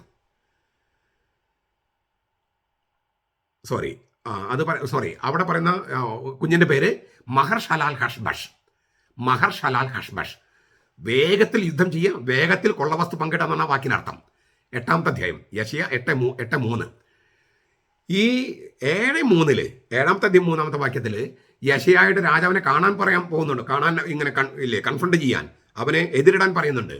അങ്ങനെ പറയുമ്പോൾ കർത്താവ് പറയുന്നത്, നീ നിന്റെ മകനെയും കൂട്ടണമെന്നാണ്, നിന്റെ കൂടെ നിന്റെ മകനുണ്ടായിരിക്കണം. ആ മകന്റെ പേര് ഷെയാർ യാഷൂബ് എന്നാണ്. എ റെമനന്റ് ഷാൽ റിട്ടേൺ, ഒരു ശിഷ്ടഭാഗം തിരിച്ചു വരുമെന്നാണ് വാക്കിനർത്ഥം. അപ്പോൾ യെശയ്യാ പ്രവാചകൻ തന്റെ മക്കൾക്ക് പേരിട്ടത് പ്രതീകാത്മക പേരുകളാണ്. മഹർഷലാൽ ഹഷ്ബഷ്, ഷെയാർ യാഷൂബ്. നിങ്ങളുടെ ബൈബിളൊക്കെ വായിച്ചത് കാണാം, അവിടെ ഈ വാക്കുകൾ അവിടെയുണ്ട്. അപ്പോൾ 2 ശിശുക്കൾക്ക് പേരിട്ടത്, ഈ യെശയ്യാ പ്രവചൻ പേരിട്ടത് പ്രതീകാത്മകമായിട്ടാണ്. വേഗത്തിൽ യുദ്ധം, വേഗത്തിൽ കൊള്ളവസ്തു പങ്കിടുന്നുള്ള പേരാണ് ഒരു മകന് കൊടുത്തത്. മറ്റൊരു മകന് ഷെയാർ യാഷൂബ്. 7:3 8:3 ഈ 2 വാക്യങ്ങളിൽ ഈ പേരുകൾ കാണാം. അപ്പം 3-ാമത്തെ ശിശുവിനും ഇമ്മാനുവേൽ പേരിട്ടു, പ്രതീകാത്മക പേര് ഇമ്മാനുവേൽ. ഇതാണ് മറ്റൊരു കൂട്ടം ദൈവശാസ്ത്രജ്ഞന്മാരുടെ വ്യാഖ്യാനം. നമുക്ക് ഇവരോടും ഒരു ചോദ്യമുണ്ട്, ഈ ദൈവശാസ്ത്രജ്ഞന്മാരുടെ ഒരു ചോദ്യമുണ്ട്. എന്താണ് ചോദ്യം? യെശയ്യാ പ്രവാചകന്റെ യുവതിയായ ഭാര്യ, അവൾ ഗർഭിണിയാണ്, അവൾ പ്രസവിക്കുന്നു. അത് ഈ ആയത്ത് ഇത് പറഞ്ഞ ആ ഉത്തരം ഇല്ലേ, വ്യാഖ്യാനം പറഞ്ഞവരോടുള്ള ചോദ്യം തന്നെ. അങ്ങനെ യുവതിയായ ഭാര്യ, യെശയ്യാ പ്രവാചകന്റെ ഭാര്യ പ്രസവിക്കുന്നത് ആകാശം പോലെ അത്ര ഉന്നതവും പാതാളം പോലെ അത്ര അഗാധവുമായ അടയാളമാണോ? അതൊരു സാധാരണ സംഗതിയല്ലേ? അതുകൊണ്ട് ആ വ്യാഖ്യാനവും ശരിയല്ല, നമുക്ക് സ്വീകരിക്കാൻ പ്രയാസമുണ്ട്. 3-ാമത്തെ വ്യാഖ്യാനം ഒരു സംഘാത വ്യാഖ്യാനം എന്ന് പറയും, ഒരു കോർപ്പറേറ്റ്. പുതിയ ഇസ്രായേലാണ് ഇമ്മാനുവൽ ശിശു. വിവാഹപ്രായമെത്തിയ യുവതി അൽമ അഥവാ കന്യക സിയോൻ പുത്രിയാണ്. സിയോൻ എന്ന് പറയുന്നത് മലയാണ്. സിയോൻ പുത്രി എന്ന് പറഞ്ഞാൽ യെറൂസലേമിനെ ഉദ്ദേശിക്കുന്നത്. അത് സിയോൻ പുത്രി എന്ന് പറഞ്ഞാൽ ഇസ്രായേൽ യെറൂസലേമിന് ഉദ്ദേശിക്കുന്നതാണ്. ആ മലയുടെ മകൾ എന്നാണ് അർത്ഥം ഉദ്ദേശിക്കുന്നത്. ഈ സിയോൻ മലയുടെ വശത്താണ് ഈ യെറൂസലേം പട്ടണം. ഇന്നും അങ്ങനെ തന്നെയാണ്. അപ്പോൾ യെറൂസലേമിന്റെ പുത്രി എന്ന് പറഞ്ഞാൽ യെറൂസലേം പട്ടണമാണ്. അതാണ് ഒരർത്ഥം, പല അർത്ഥങ്ങളുള്ള ഒരർത്ഥം. അപ്പോൾ സിയോൻ പുത്രിയാണ് ഈ യുവതി എന്നും, അതായത് യെറൂസലേമാണ് ഈ യുവതി എന്നും, ആ യെറൂസലേം ജന്മം കൊടുക്കുന്ന പുതിയ ഇസ്രായേലാണ് ഇമ്മാനുവൽ ശിശു എന്നുമാണ് ഒരു 3-ാമത്തെ ഗണം വ്യാഖ്യാനം.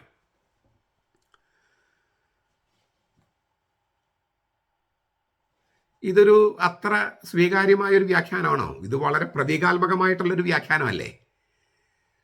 ഒരു ചരിത്രപരവും പിന്നെ ദൈവശാസ്ത്രപരവും പിന്നെ ശരിക്കും ഒരു യുവതി വേണ്ടേ? അപ്പോൾ പ്രതീകാത്മകമായ വ്യാഖ്യാനം എന്ന് നമുക്ക് വേണം പറയാം. പക്ഷേ അതൊരത്ര അങ്ങനെ സ്വീകാര്യമായ ഒരു വ്യാഖ്യാനമായിട്ട് സ്വീകരിക്കാൻ നമുക്ക് ബുദ്ധിമുട്ടുണ്ട്. കാരണം പ്രവചനത്തിൻ്റെ ജീവിത പരിസരം ഒരു തരത്തിലും ഇങ്ങനെ സംഘാതാത്മകത ഉൾക്കൊള്ളുന്നതല്ല. മാത്രമല്ല, അങ്ങനെ ഒരു അടയാളം ആ പ്രവചനത്തിന് അന്നത്തെ ആനുകാലിക ചരിത്രത്തിലെ ഒരു വ്യക്തി അല്ല താനും. അതുകൊണ്ട് എന്താണ് മനസ്സിലാക്കിയത്, ഇതേതാണ്, ആരാണ് എന്നുള്ളതാണ് ചോദ്യം. 4-ാമത്തത്, ഇമ്മാനുവേല് മിശിഹായിലേക്ക് കൈ ചൂണ്ടുന്നു എന്നുള്ളതാണ്. മിശിഹായിലേക്ക് കൈ ചൂണ്ടുന്നു. ഈ ഇമ്മാനുവേൽ ശിശു യേശുവാണ്, അല്ലെങ്കിൽ വരാൻ നിൽക്കുന്ന മിശിഹ. യേശു ഒന്നും പറയാറായിട്ടില്ല, വരാൻ നിൽക്കുന്ന മിശിഹ. തീർച്ചയായിട്ടും വരാൻ നിൽക്കുന്ന മിശിഹായെക്കുറിച്ചുള്ള പ്രവചനങ്ങൾ ബൈബിളിലുണ്ട്. എങ്കിലും മിശിഹായെക്കുറിച്ചുള്ള കൃത്യമായ പ്രവചനങ്ങൾ രൂപപ്പെടാൻ തുടങ്ങിയത് ബാബിലോൺ പ്രവാസകാലത്താണ്. BC 587 537 ഇടയിലുള്ള പ്രവാസകാലത്താണ് തുടങ്ങിയത്. ഇത് BC 733 100 കൊല്ലങ്ങൾക്ക് മുമ്പാണ്. അപ്പോൾ സ്വാഭാവികമായിട്ടും ഇത് മിശിഹായിലേക്ക് കൈചൂണ്ടെന്ന് പറഞ്ഞാൽ അത്ര അങ്ങോട്ട് സ്വീകാര്യമല്ല. യെശയ്യായുടെ കാലയളവിൽ ഇതിനോട് സാധർമ്മ്യം പുലർത്തുന്ന ഒരു വ്യക്തി കാണാനുമില്ല. ചുരുക്കത്തിൽ ഒരൊറ്റ വ്യാഖ്യാനവും നമുക്ക് തൃപ്തികരമല്ല. അന്ന് ചരിത്രത്തിൽ സ്വീകരിക്കാൻ പറ്റുന്ന ഈ പ്രവചനത്തിന്റെ അർത്ഥം അത് വ്യാഖ്യാനിക്കാവുന്ന ഒരു വ്യാഖ്യാനവും നമുക്ക് കാണാനില്ല. ഞാൻ നേരത്തെ പറഞ്ഞു BC 250 കാലയളവിൽ ഈ ഹീബ്രു ബൈബിൾ ഗ്രീക്കിലേക്ക് തർജ്ജമ ചെയ്തു. അപ്പോൾ വീണ്ടും ഈ തർജ്ജമക്കാർ ചർച്ച ചെയ്യാൻ തുടങ്ങി, ആരാണ് ഈ ഇമ്മാനുവേൽ ശിശു, ആരാണ് ഈ യുവതി. അപ്പോൾ അവർക്കത് കണ്ടെത്താൻ കഴിഞ്ഞില്ലേ. ചരിത്രത്തിൽ ഇങ്ങനെ ഈ പറഞ്ഞ 4 വ്യാഖ്യാനങ്ങൾ അവർ പരിശോധിച്ചിട്ടും ഈ 4 വ്യാഖ്യാനവും യഹൂദ റബ്ബിമാർക്ക് സ്വീകാര്യമായില്ല. അതിനാൽ മാത്രമല്ല, ഈ പ്രവചനം നൽകപ്പെട്ടത് വളരെ ആഘോഷമായിട്ടാണ്. കർത്താവ് തന്നെ നൽകും, കർത്താവ് തന്നെ അടയാളം നൽകും. മാത്രമല്ല, ഈ ഇമ്മാനുവേൽ ശിശു തൈരും തേനും കഴിക്കുമെന്നാണ്. തൈരും തേനും അക്കാലത്ത് വിജാതിയരുടെ സങ്കല്പം അനുസരിച്ചിട്ടാണെങ്കിലും ഈ ദേവന്മാരുടെ ഭക്ഷണമാണ് തൈരും തേനും. അപ്പോൾ ദേവന്മാരുടെ ഭക്ഷണം കഴിക്കുന്ന ഒരു ഇമ്മാനുവേൽ ശിശു, അത്ഭുതകരമായ ശിശു, അത് കർത്താവ് വളരെ ആഘോഷപൂർവ്വമായി നൽകിയ ഒരു പ്രവചനം. അതുകൊണ്ട് ഇങ്ങനെയൊക്കെ ഉള്ളത് കൊണ്ട് ഈ യുവതിയും അവളുടെ ശിശുവും ഒരു സവിശേഷ സ്ത്രീയും സവിശേഷ ശിശുവുമാണ് എന്ന നിഗമനത്തിൽ യഹൂദ റബ്ബിമാരെത്തി.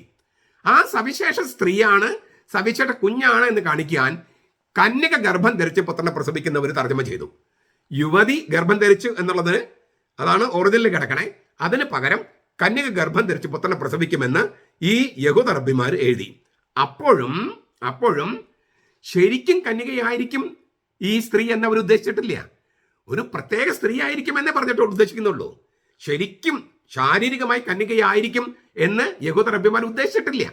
അവരുദ്ദേശിച്ച ഒരു പ്രത്യേക സ്ത്രീ, ഒരു പ്രത്യേക യുവതി എന്നാണ് അവരുടെ മനസ്സിൽ. ഒരു പ്രത്യേക ശിശു ആരാന്ന് അവർക്കറിയില്ല. എന്നാൽ അങ്ങനെ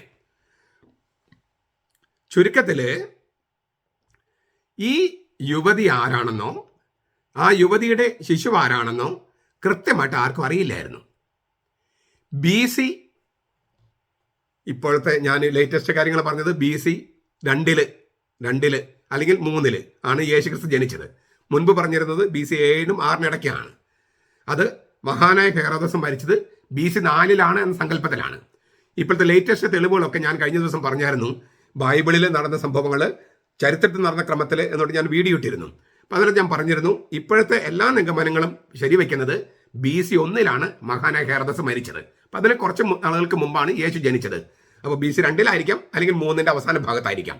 ആ BC 3 അല്ലെങ്കിൽ പഴയ കാൽക്കുലേഷൻ അനുസരിച്ചാണെങ്കിൽ BC 7 6 ആണ് ശരിക്കും കന്യകയായ ഒരു സ്ത്രീയിൽ നിന്ന്, കന്യകയായ മറിയത്തിൽ നിന്ന് യേശു ജനിച്ചു.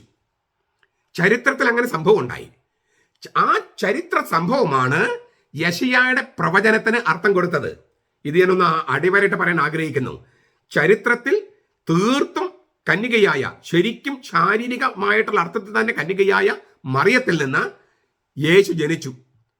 അതായത് മാനുഷിക പിതാവില്ലാതെ പരിശുദ്ധാത്മാവിന്റെ ശക്തിയാൽ കന്യക ഗർഭം ധരിച്ച് കന്യകാത്വത്തിന് ഭംഗം വരാതെ യേശുവിനെ പ്രസവിച്ചു. അങ്ങനെ ശരിക്കും ചരിത്രത്തിൽ സംഭവിച്ചു കഴിഞ്ഞപ്പോഴാണ് യെശയ്യാ പ്രവാചകൻ പറഞ്ഞ പ്രവചനത്തിന് അർത്ഥം കിട്ടിയത്. അതായത് 733 വർഷങ്ങൾ കഴിഞ്ഞപ്പോഴാണ് പ്രവചനത്തിന് അർത്ഥം വന്നത്. ഞാൻ ഒന്നുകൂടി പറയാം, 733 വർഷങ്ങൾ കഴിഞ്ഞപ്പോഴാണ് പ്രവചനം നൽകപ്പെട്ട് 733 വർഷങ്ങൾ കഴിഞ്ഞപ്പോഴാണ് ആ പ്രവചനത്തിന് അർത്ഥം കിട്ടിയത്. അതുവരെ ആ പ്രവചനത്തിലെ വാക്കുകൾ അർത്ഥം കാത്തു കിടക്കുകയായിരുന്നു. എപ്പോഴാണ് അർത്ഥം കിട്ടിയത്? വചനത്തിന് ഉടമസ്ഥൻ, അതായത് ദൈവം തന്നെ ചരിത്രത്തിൽ വന്ന് കന്യകയിൽ നിന്ന് പിറന്നപ്പോൾ അപ്പോഴാണ് യെശയ്യാ പറഞ്ഞ പ്രവചനത്തിന് അർത്ഥം കിട്ടിയത്. അതുവരെ പ്രവചനം അർത്ഥം കാത്തു കിടക്കുകയായിരുന്നു. ബൈബിളിലെ പ്രവചനങ്ങൾ ഇങ്ങനെയാണ്. രക്ഷയുമായിട്ട് ബന്ധപ്പെട്ട കാര്യങ്ങളും നമ്മുടെ ഭാവി, വ്യക്തിപരമായ ഭാവിയല്ല, മനുഷ്യവംശത്തിന്റെ ഭാവിയുമായിട്ട് ബന്ധപ്പെട്ട കാര്യങ്ങളെ പറയൂ. അല്ലാതെ ഞാനൊരു ഫ്ലാറ്റ് വാങ്ങിക്കണം, അച്ചോ എൻ്റെ തലയിൽ കൈവച്ചെന്ന് പ്രവചിച്ചേൻ, ആ പെൺകുട്ടിയെ കല്യാണം കഴിക്കണോ, അച്ഛൻ കൈവച്ചെന്ന് പ്രാർത്ഥിച്ചേൻ. പ്രാർത്ഥിക്കുന്നത് തെറ്റൊന്നുമില്ല. പക്ഷേ ഇത്തരത്തിൽ ഭാവി പ്രവചിക്കുന്ന, കണിയാന്റെ പോലെ ഭാവി പ്രവചിക്കുന്ന, ജ്യോത്സ്യന്മാരെ പോലെ ഭാവി പ്രവചിക്കുന്ന രീതി ഉണ്ടായാൽ അത് കർത്താവിന് സ്വീകാര്യമല്ല. കൊടിയ അറപ്പുളവാക്കുന്ന കാര്യമാണെന്നാണ് നിയമാവർത്തന ഗ്രന്ഥം 18-ാമത്തെ അധ്യായത്തിൽ പറഞ്ഞിരിക്കുന്നത്. പ്രവചനം എന്ന് പറയുന്നത് ഈ തരത്തിലാണ്, അല്ലാതെ ഭാവി പ്രവചിക്കുന്നത്, അത്തരം ഭാവി പ്രവചിക്കുന്നതല്ല. വിദൂരമായ ഭാവി എന്ന് പറയുന്നത് പോലും മനുഷ്യവംശത്തിന്റെ ഭാവി, സഭയുടെ ഭാവി, ആ തരത്തിലാണ്. അല്ലാതെ നമ്മുടെ ഒരു വ്യക്തിപരമായ താല്പര്യം അത് ദർശനത്തിലൂടെ പറയുന്നതല്ല. അതാണ് ഈ ജ്യോത്സ്യം പരിപാടിയൊക്കെ, അതൊന്നും നമുക്ക് ചേരില്ല. ചുരുക്കത്തിൽ ആവർത്തിക്കുകയാണ്, യെശയ്യാക്ക് പോലും, യെശയ്യാ പരിശുദ്ധാത്മാൻ പ്രചോദനത്തിലാണ് ഈ പ്രവചനം നൽകുന്നത്. യെശയ്യാക്ക് പോലും കൃത്യമായിട്ട് അറിയില്ലായിരുന്നു ആരെക്കുറിച്ചാണ് പറയണേ. അതായത് ഈ യുവതി ആരാണെന്നോ ഈ ഇമ്മാനുവേൽ ശിശു ആരാണെന്നോ കൃത്യമായി യെശയ്യാ പ്രവാചകനെ പോലും അറിയില്ല. ദൈവം ഇങ്ങനെ ആവേശിച്ചിരിക്കുകയാണ്, അപ്പോഴാണ് പ്രവചനം നൽകുക. അങ്ങനെ പറയുമ്പോൾ അവരെന്താ പറയണമെന്ന് അവർക്ക് ബോധമുണ്ടാകണമെന്ന് നിർബന്ധമില്ല. അങ്ങനെയുള്ള ഒരു പ്രവചനമാണ് ഈ പ്രവചനം, ഈ യെശയ്യാ പ്രവാചകന്റെ. അപ്പോൾ നമുക്ക് ഈ എന്താ ഉത്തരം കൊടുക്കുക? എന്തുകൊണ്ടാണ് യുവതി എന്ന വാക്ക് വന്നത്, എങ്ങനെയാണ് കന്യക എന്ന വാക്ക് വന്നത്, ഇതൊക്കെ നമുക്ക് ചരിത്രം മനസ്സിലായി. ഇനി നമുക്കൊരു പ്രധാനപ്പെട്ട ചോദ്യമുണ്ട്. അപ്പോൾ ശരിക്കും കന്യകയിൽ നിന്ന് തന്നെയാണോ യേശു ജനിച്ചത്?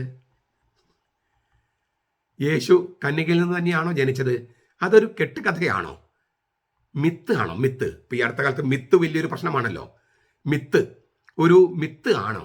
ഒരു കെട്ടുകഥയാണോ? അല്ലെങ്കിൽ ഒരു പുരാണമാണോ? അതോ ശരിക്കും കന്യകയിൽ ജനിച്ചോ?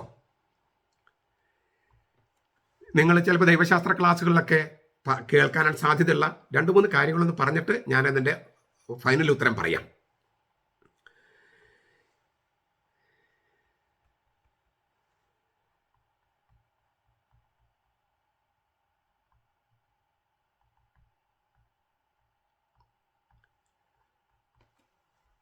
മറ്റ് മതങ്ങളിൽ, നമ്മുടെ നാട്ടിലടക്കം മറ്റ് മതങ്ങളിൽ ദേവീദേവന്മാരുടെ അത്ഭുതകരമായ ജനനങ്ങളെക്കുറിച്ച് കഥകളുണ്ട്. അത്തരം കഥകൾ ഒരു ആവർത്തനമോ അനുകരണമോ ആണോ മത്തായി എഴുതിയിരിക്കുന്നത്? ചില ഉദാഹരണങ്ങൾ. ഈജിപ്തിലെ ഫറോമാരുടെ ജനനത്തെക്കുറിച്ചുള്ള ഐതിഹ്യമുണ്ട്. ദേവൻ ഒരു സ്ത്രീയെ സമീപിക്കുന്നു. ദേവന് സ്ത്രീയിൽ നിന്ന് ഒരു ദിവ്യ ശിശുവിനെ ലഭിക്കുന്നു. ആ ദിവ്യ ശിശുവാണ് ഫറവോ, ഈജിപ്തിലെ ചക്രവർത്തിയായ ഫറവോ. ഈജിപ്തിലെ ചക്രവർത്തിമാർക്ക് ദൈവികമായ അധികാരമുണ്ടെന്ന് സ്ഥാപിക്കാനായി, അദ്ദേഹത്തിന് ദിവ്യത്വം കൽപ്പിക്കാനായി രൂപം കൊടുക്കുന്ന കഥയാണിതെന്ന് നിസ്സംശയം പറയാം. രാജാവിനെ ദൈവത്തിന്റെ തലത്തിലേക്ക്, ദൈവപുത്രന്റെ തലത്തിലേക്ക് ഉയർത്താനുള്ള ഒരു രാഷ്ട്രീയ ദൈവശാസ്ത്രം, എ പൊളിറ്റിക്കൽ തിയോളജി, അതാണ് ഇതിന്റെ പുറകിലുള്ളത്. അതായത് ദേവൻ ഒരു സ്ത്രീയെ സമീപിക്കുന്നു, അവൾ ഗർഭിണിയാകുന്നു, അവളിൽ നിന്ന് ജനിക്കുന്ന ദിവ്യ ശിശുവാണ് ഫറവോ ചക്രവർത്തി. അപ്പോൾ രാജാവിന് ദൈവത്വമുണ്ടെന്നും രാജാവിൻ്റെ ഈ രാഷ്ട്രീയ അധികാരത്തിന് ദൈവം കൽപ്പിച്ച് നൽകിയ ഒരു സംരക്ഷണമുണ്ടെന്നും രാജാവിനോട് മറുതലിച്ച് പറയാൻ പാടില്ലെന്നൊക്കെ കാണിക്കാനുള്ള ഒരു രാഷ്ട്രീയ ദൈവശാസ്ത്രമാണ് ഇത്തരം കഥകൾ ഉണ്ടാക്കുന്നതിൻ്റെ പുറകിലുള്ളത്. ഇങ്ങനെ ഒരു രാഷ്ട്രീയ ദൈവശാസ്ത്രം യേശുവിനുണ്ടായിരുന്നോ? രാഷ്ട്രീയ താല്പര്യം മറിയത്തിനോ യേശുവിനോ ഒരു രാഷ്ട്രീയ താല്പര്യം ഉണ്ടായിരുന്നോ? ആദിമസഭയ്ക്കുണ്ടായിരുന്നോ? ഇല്ല. ഉണ്ടോ? ഒരു ഘട്ടത്തിലുണ്ടായിട്ടില്ല. സഭയ്ക്കുണ്ടായിട്ടില്ല.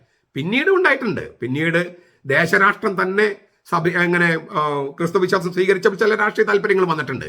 അതൊരു വഴിതെറ്റി സഞ്ചരിച്ചൊരു രീതിയാണ്.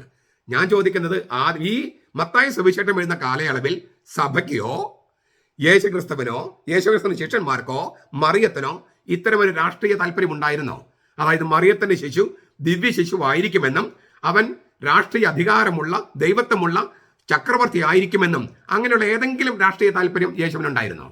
എൻ്റെ രാജ്യം ഇഹലോക സംബന്ധമല്ലെന്നല്ലേ കർത്താവ് പറഞ്ഞേ? ഐഹികമല്ല, ഇഹലോകത്തുമായിട്ട് ബന്ധപ്പെട്ടതല്ല.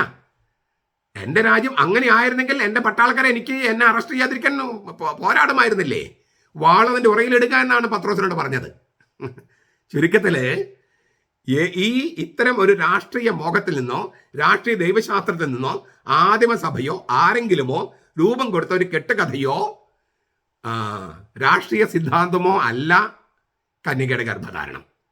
യേശുവിന് ദൈവത്വമുണ്ടെന്ന് തെളിയിക്കാനും ആ ദൈവത്തിൽ നിന്ന് വരുന്നത് ദൈവത്വം മറ്റുള്ളവരുടെ മേല് മെക്കെട്ട് കയറാൻ, രാഷ്ട്രീയമായിട്ട് മെക്കെട്ട് കയറാനുള്ള അവകാശം കൊടുക്കുന്നുവെന്നും സ്ഥാപിക്കാൻ വേണ്ടിയുള്ള ഒരു കഥ ഉണ്ടാക്കിയതല്ല എന്ന കാര്യത്തിൽ അത് പകല് പോലെ സ്പഷ്ടമാണ്.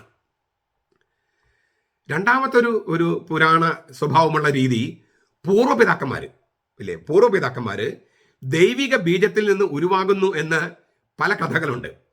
ഈ പൂർവ്വപിതാക്കന്മാര് ദൈവിക ബീജത്തിൽ നിന്ന് ഉത്ഭവിക്കുന്നു. അലക്സാണ്ട്രിയയിലെ ഫിലോ എന്ന് പറയുന്ന അലക്സാണ്ട്രിയയിലെ ഫിലോ അതൊരു യഹൂദ പണ്ഡിതനാണ്. അദ്ദേഹം ക്രിസ്തുവർഷം 40കളിൽ യേശുവിൻ്റെ ഒരു സമകാലികൻ പോലത്തെ ഒരാളാണ്. അതിൽ അദ്ദേഹം പറഞ്ഞ ചില ആശയങ്ങൾ ഈ കന്യക ഗർഭധാരണമായിട്ട് ബന്ധമുണ്ടെന്നാണ് ചില വേദശാസ്ത്രികൾ പറയണേ. ഒന്നാമത്തിൽ ഈ ഫൈലോ എന്ന് പറയുന്ന അലക്സാണ്ടറിലെ ഫൈലോ അല്ലെങ്കിൽ അലക്സാണ്ടറിലെ ഫിലോ യഹൂദ ദൈവശാസ്ത്രജ്ഞൻ, അദ്ദേഹം ഈ ഇങ്ങനെ പൂർവ്വപിതാക്കന്മാര് ദൈവിക ബീജത്തിൽ ജനിക്കുന്നു എന്ന് പറയുന്നത് ഒരു ലാക്ഷണിക കഥയായിട്ടാണ്, ചരിത്ര സംഭവമായിട്ടല്ല. മാത്രമല്ല ഈ ദൈവിക ബീജം ആയിട്ട് വരുന്നത് വിവിധ പുണ്യങ്ങളെയാണ് ഈ പൂർവ്വപിതാക്കളുടെ ഭാര്യമാരായിട്ട് സങ്കല്പിക്കുന്നത്. പുണ്യങ്ങളെ, ചിലർക്ക് വിശ്വാസമാണ് ഭാര്യ, ചിലർക്ക് സ്നേഹമാണ് ഭാര്യ, ചിലർക്ക് സത്യമാണ് ഭാര്യ, ചിലർക്ക് ജ്ഞാനമാണ് ഭാര്യ. അല്ലെങ്കിൽ ശരിക്കുള്ള ഭാര്യമാരല്ല, സ്ത്രീകളെ കുറിച്ചല്ല പറയണേ. അവര് ഇപ്പോൾ ഒരു ഉദാഹരണം പറയുന്നത്, അബ്രാഹാം വിശ്വാസത്തെ കല്യാണം കഴിച്ചു എന്ന് വെച്ചാൽ ഇനി വിശ്വാസത്തെ ഡൈവോഴ്സ് ചെയ്യാൻ പറ്റില്ല, വിശ്വാസമാണ് അബ്രാഹത്തിന്റെ ഭാര്യ, അല്ലെങ്കിൽ അങ്ങനെ ഒരു സങ്കല്പം. അപ്പോൾ അതുതന്നെയാണ് വിശുദ്ധ ബീജം എന്ന് പറയണേ. വിശ്വാസം, അല്ലെങ്കിൽ ഇസഹാക്ക് അപ്പനോടുള്ള സ്നേഹം, പ്രിയപ്പെട്ട മകൻ ഇല്ലേ, തന്നെ കൊല്ലാൻ കൊണ്ടുപോകുന്ന അപ്പൻ അപ്പോഴും ഓടിപ്പോകുകയല്ല, അപ്പനടുത്ത് ഓടിപ്പോകുകയല്ല, അപ്പന്റെ ഇഷ്ടത്തിന് ഇറങ്ങിക്കൊടുക്കുന്ന ഒരു മകൻ. അപ്പോൾ അപ്പനോടുള്ള ബഹുമാനമാണ് ഇസഹാക്കിന്റെ ഭാര്യ, മാതാപിതാക്കളുടെ ബഹുമാനം. ഇങ്ങനെ ഓരോ പുണ്യങ്ങളെയാണ് ഭാര്യമാരായി സങ്കല്പിച്ചിരിക്കുന്നത്. അതാണ് ഫൈലോ പറയുന്നത്. ആ കഥയും യേശുവിന്റെ ഈ മറിയം എന്ന കന്യകയുടെ ഗർഭധാരണത്തിൽ എന്തെങ്കിലും ബന്ധമുണ്ടോ? ഒരു ബന്ധവുമില്ലല്ലോ. അതും വേറൊരു കഥ. അതായത് പൂർവ്വപിതാക്കന്മാർ വളരെ സത്യസന്ധമായിട്ടും വിശ്വാസത്തിലും സ്നേഹത്തിലൊക്കെ ജീവിച്ചിരുന്നു എന്ന് കാണിക്കാനുള്ള ഒരു ലാക്ഷണിക കഥ, അലിഗറി. മൂന്നാമത്തെ ഒരു ഇത് പറയുന്നത് സാമ്യങ്ങള് ഗ്രീസിലും പിന്നെ റോമായിലും ഉണ്ടായിരുന്ന, വിജാതി ലോകത്തുണ്ടായിരുന്ന അത്ഭുതകരമായ ജനനങ്ങൾ, അത് കന്യകയുടെ ഗർഭധാരണത്തെ സ്വാധീനിച്ച പുരാണങ്ങളായിട്ട് ചിലർ പറയുന്നു, ചില വേദശാസ്ത്രികൾ. ഉദാഹരണം പറഞ്ഞാൽ സെവുസ് അൽക്കമേനെ ബന്ധത്തിൽ ജനിച്ച ഹെറാക്ലസ്. ഇപ്പം നമ്മൾ ഹെർക്കുലീസ് എന്ന് പറയല്ലോ, ഹെർക്കുലീസ്. സെവുസ് എന്ന ദേവൻ, അൽക്കമേന എന്ന ദേവി, അവരുടെ ബന്ധത്തിൽ ജനിച്ച ഹെറാക്ലസ്, അതായത് ഹെർക്കുലീസ്. സെവുസ് ദേവന്റെ ഭാര്യയായിരുന്നു ഹെറാദേവി. എന്നാൽ സെവുസ് ദേവൻ മനുഷ്യന്റെ പ്രച്ഛന്ന വേഷത്തില് അൽക്കമേന എന്ന മനുഷ്യ സ്ത്രീയുടെ അരികിലെത്തി അവളുടെ ഭർത്താവായ അംഫിട്രിയോണിന്റെ രൂപത്തിൽ അവളെ സമീപിച്ച് ആ ബന്ധത്തിൽ ഉണ്ടായ അർദ്ധനാരീശ്വരൻ, അതാണ് ഹെറാക്ലസ്. ഇതാണ് ഈ പുരാണത്തിലുള്ളത്. ഇക്കാര്യം അറിഞ്ഞപ്പോൾ മുതൽ ഹെറാക്ലസിനെ സെവുസിന്റെ മകന്റെ വളർത്തച്ഛനായി അംഫിട്രിയോൺ എന്നൊരാള്. സെവുസ് ദേവന്റെ ഭാര്യ ഹെറാദേവി ഈ തന്റെ ഭർത്താവ് ഇങ്ങനെ പ്രച്ഛന്ന വേഷത്തിൽ പോയി ഒരു മനുഷ്യത്വമായി ബന്ധപ്പെട്ടെന്നെല്ലാം അറിഞ്ഞപ്പോൾ അതിൽ നിന്ന് ജനിച്ച, ആ ബന്ധത്തിൽ ജനിച്ച ഹെറാക്ലസിനെ പീഡിപ്പിക്കാൻ തുടങ്ങി. ഇതാണ് ഒരു പുരാണം. വേറൊരു പുരാണം സെവോസ് അക്രീസിയൂസ് ബന്ധത്തിൽ ജനിച്ച പെർസേവോസ്. ഇതൊക്കെ ഇങ്ങനെ ഗ്രീസിലെ പുരാണങ്ങളാണ്. ഇപ്പൊ ഞാൻ പറയുമ്പോൾ നിങ്ങൾക്ക് വാക്കുകളെല്ലാം കേൾക്കുമ്പം അപരിചിതത്വം തോന്നുമെങ്കിലും നമ്മുടെ നാട്ടിൽ ഇത്തരം പുരാണങ്ങളുണ്ട്, നമുക്ക് അതിലേക്ക് വരാം. അപ്പൊ ഗ്രീസില്, റോമായില് ഇത്തരം പുരാണങ്ങളുണ്ട്, ദേവനും ദേവിയും തമ്മിലുള്ള ബന്ധത്തിൽ ജനിക്കുന്ന കുട്ടികളുടെ. അടുത്തൊരു ഉദാഹരണമാണ് സെവുസ് അക്രീസിയൂസ് ബന്ധത്തിൽ ജനിച്ച പെർസേവോസ്. അർഗോസിലെ രാജാവിന്റെ മകളായിരുന്നു അക്രീസിയൂസ്. മകൾക്കുണ്ടാകുന്ന ശിശു തന്നെ വധിക്കുമെന്ന് ഡൽഹിയിൽ അരുളിപ്പാട് നിറഞ്ഞ രാജാവ് അവളെ വെങ്കലം കൊണ്ട് നിർമ്മിച്ച അറയ്ക്കുള്ളിൽ പൂട്ടിയിട്ടു. സ്വർണ്ണപ്പണിക്കാരന്റെ വേഷത്തിൽ സെവുസ് ദേവൻ അവളെ സമീപിച്ചു, അവളുമായി ലൈംഗിക ബന്ധത്തിൽ ഏർപ്പെട്ടു. അതിൽ നിന്നുണ്ടായ ശിശുവാണ് പെർസേവോസ് എന്നാണ് ഈ ഐതിഹ്യം. ഇങ്ങനെ നിരവധി പുരാണങ്ങളുണ്ട് ഗ്രീക്ക് മിത്തോളജിയിൽ. ദേവന്മാർ മനുഷ്യ സ്ത്രീകളും മക്കളെ ജനിപ്പിക്കുന്ന ഈ പാരമ്പര്യങ്ങളൊന്നും തന്നെ കന്യകയുടെ ഗർഭധാരണമില്ല. ഈ പറഞ്ഞ ഒരു സ്ഥലത്തും ആ സ്ത്രീ കന്യകയായിരുന്നെന്ന് ഒരു പരാമർശം പോലും ഇല്ല. മാത്രമല്ല, സ്ത്രീയെ മാനുഷിക ഭർത്താവ് ഇല്ലാതെ തന്നെ ദേവർമാർ ഗർഭിണികളാക്കുകയാണ് സ്ത്രീയെ. ആ സ്ത്രീ കന്യകയല്ല. പറഞ്ഞു മനസ്സിലായോ? ഈ സ്ത്രീയെ മാനുഷിക ഭർത്താവില്ലാതെ ദേവന്മാർ ഗർഭിണികളാക്കുന്നു. അതായത് ദേവനും ദേവിയും തമ്മിൽ ലൈംഗിക ബന്ധത്തിൽ ഏർപ്പെടുന്നു. ആ സ്ത്രീ ആകട്ടെ കന്യകയല്ല താനും. ഇതാണ് പുരാണങ്ങളിൽ.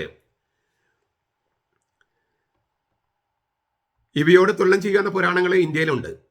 ദേവകിയുടെ ഗർഭപാത്രത്തിലേക്ക് വിഷ്ണു ഇറങ്ങി വന്നു. അവൾ ഗർഭം ധരിച്ച് കൃഷ്ണനെ പ്രസവിച്ചു. വിഷ്ണു പുരാണത്തിൽ അങ്ങനെയാണ്. ദേവകി കന്യകയായിരുന്നോ? അല്ല.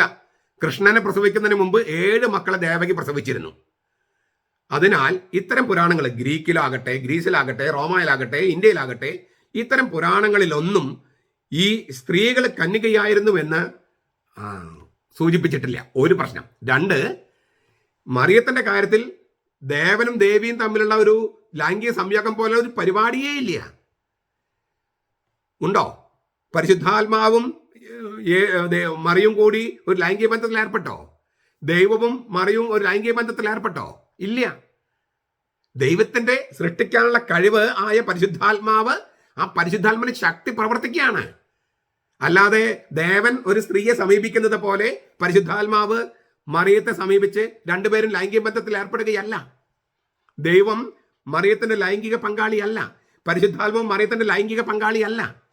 അതുകൊണ്ട് തന്നെ ഈ പുരാണങ്ങളിൽ പറയുന്നതുമായിട്ടും കന്യകയുടെ ഗർഭധാരണം തമ്മിൽ ബന്ധമില്ല. ഭാരതീയ പുരാണങ്ങളാവട്ടെ, ഗ്രീസിലെ പുരാണങ്ങളാവട്ടെ, റോമായിലെ പുരാണങ്ങളാവട്ടെ, ഇതൊക്കെ സുവിശേഷകന്മാർക്ക് അറിവുണ്ടായിരുന്നു എന്ന് സ്ഥാപിക്കണം. അറിവുണ്ടായിരുന്നാലും ആ പുരാണങ്ങൾ ഉപയോഗിച്ച് യേശുവിന്റെ രഹസ്യം വെളിപ്പെടുത്തുന്നതിൽ പ്രശ്നമില്ലായിരുന്നു എന്ന് അവർ കരുതി എന്ന് നമ്മൾ വിചാരിക്കണം. അതൊക്കെ ശരിയായിരിക്കുമോ? വളരെ വിദൂരമായ സാധ്യത പോലും കൽപ്പിക്കാനില്ല. ഞാൻ ഒന്നുകൂടി ആവർത്തിക്കുകയാണ്. ബൈബിളിലെ കന്യകയുടെ ഗർഭധാരണത്തോട് തുലനം ചെയ്യാവുന്ന ഒരു പുരാണവും ഗ്രീസിലോ റോമായിലോ ഭാരതത്തിലോ ഇല്ല. യേശുവിന്റെ ജനനവും ഗ്രീസ് റോമൻ പുരാണങ്ങളും ഭാരതീയ പുരാണങ്ങളും തമ്മിലുള്ള അന്തരങ്ങളുടെ വ്യാപ്തി നിമിത്തം അവ തമ്മിൽ എന്തെങ്കിലും പൊരുത്തമോ സമാനതകളോ ഉണ്ടെന്ന് പോലും സമ്മതിക്കാൻ പറ്റില്ല. അന്തരങ്ങൾ അത്ര വലുതാണ്. അതിനാൽ അവ തമ്മിൽ എന്തെങ്കിലും പൊരുത്തമോ സമാനതകളോ ഉണ്ടെന്ന് സമ്മതിക്കാൻ പോലും നിവൃത്തിയില്ല. അത്ര വ്യത്യാസമുണ്ട്. ഇനിയിപ്പോൾ അവര് ഈ സുവിശേഷകന്മാരോ ആദിമസഭ അറിഞ്ഞിരുന്നെങ്കിൽ തന്നെ ആദിമസഭയ്ക്ക് അത് അറിയാമായിരുന്നതിന് നമ്മുടെ കയ്യിൽ തെളിവുണ്ടോ? അറിഞ്ഞിരുന്നെങ്കിൽ തന്നെ ഈ വിജാതീയ പാരമ്പര്യം ക്രിസ്തുധർമ്മത്തിലേക്ക് സ്വീകരിക്കാൻ ആദിമസഭയ്ക്ക് വിരോധമില്ലായിരുന്നു എന്ന് കരുതാൻ പറ്റുമോ? മൂന്നാമതായി, ഈ വിജാതീയ ദിവ്യഗർഭങ്ങളിൽ ഞാൻ നേരത്തെ പറഞ്ഞത് ആവർത്തിക്കുകയാണ്, ദേവ മനുഷ്യ ലൈംഗിക വേക്ഷയുണ്ട്. ഈ വിജാതീയ ദിവ്യഗർഭങ്ങളിലെല്ലാം ദേവനും മനുഷ്യ സ്ത്രീയും തമ്മിൽ ലൈംഗികമായിട്ടുള്ള ബന്ധമുണ്ട്, വേക്ഷയുണ്ട്. മറിയത്തിന്റെ കാര്യത്തിൽ അങ്ങനെ ഇല്ല. മത്തായി പറയുന്നത് ദൈവം മറിയത്തിന്റെ ഭർത്താവല്ല, പരിശുദ്ധാത്മാവിലൂടെ രഹസ്യമായി ഗർഭധാരണം നടക്കുകയാണ്. മറിയത്തിന്റെയും പരിശുദ്ധാത്മാവിന്റെയും ലൈംഗിക സംയോഗത്തിലൂടെയല്ല യേശു ജനിക്കുന്നത്. ദൈവത്തിന്റെ ഏകത്വവും, ദൈവം ഏകനാണ്, ഒരേ ഒരു കർത്താവ്. ദൈവവും സൃഷ്ടികളും തമ്മിൽ നിലനിൽക്കുന്ന അനന്തവും അമേയവുമായ അകലവും സുവിശേഷങ്ങളിൽ വളരെ വ്യക്തമാണ്. ഈ ദൈവം മനുഷ്യൻ തമ്മിൽ വളരെ അകലച്ചയുണ്ട്. അവൻ അതീതനാണ്, തീർത്തും അപരനാണ്. ദൈവം ഒരേ ഒരു കർത്താവാണ്. അവിടെ ഒരു മിശ്രിതമില്ല, ഒരു അർദ്ധദൈവമില്ല, എ ഡെമി ഗോഡ്, അർദ്ധദൈവമില്ല. ദൈവത്തിന്റെ സർഗാത്മക വചനം, ആ വചനത്തിന് മറിയം കൊടുക്കുന്ന അനുസരണം, കാതുകൾ തുറന്നു കൊടുക്കുക, അനുസരണം, അതിലൂടെയാണ് ഈ പരിശുദ്ധാത്മാവും മറിയത്തിൽ പ്രവർത്തിക്കുന്നത്.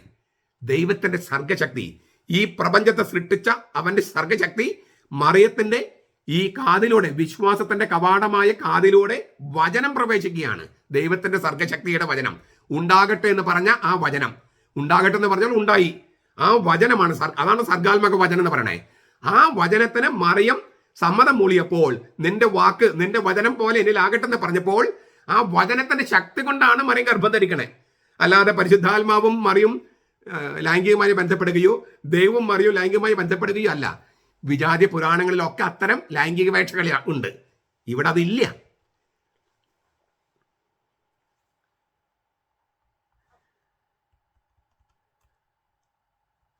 അതിനാൽ മിത്തുകളുടെയും കെട്ടുകഥകളുടെയും പുതിയൊരു ഘട്ടമല്ല മത്തായി എഴുതി വച്ചിരിക്കുന്നത്.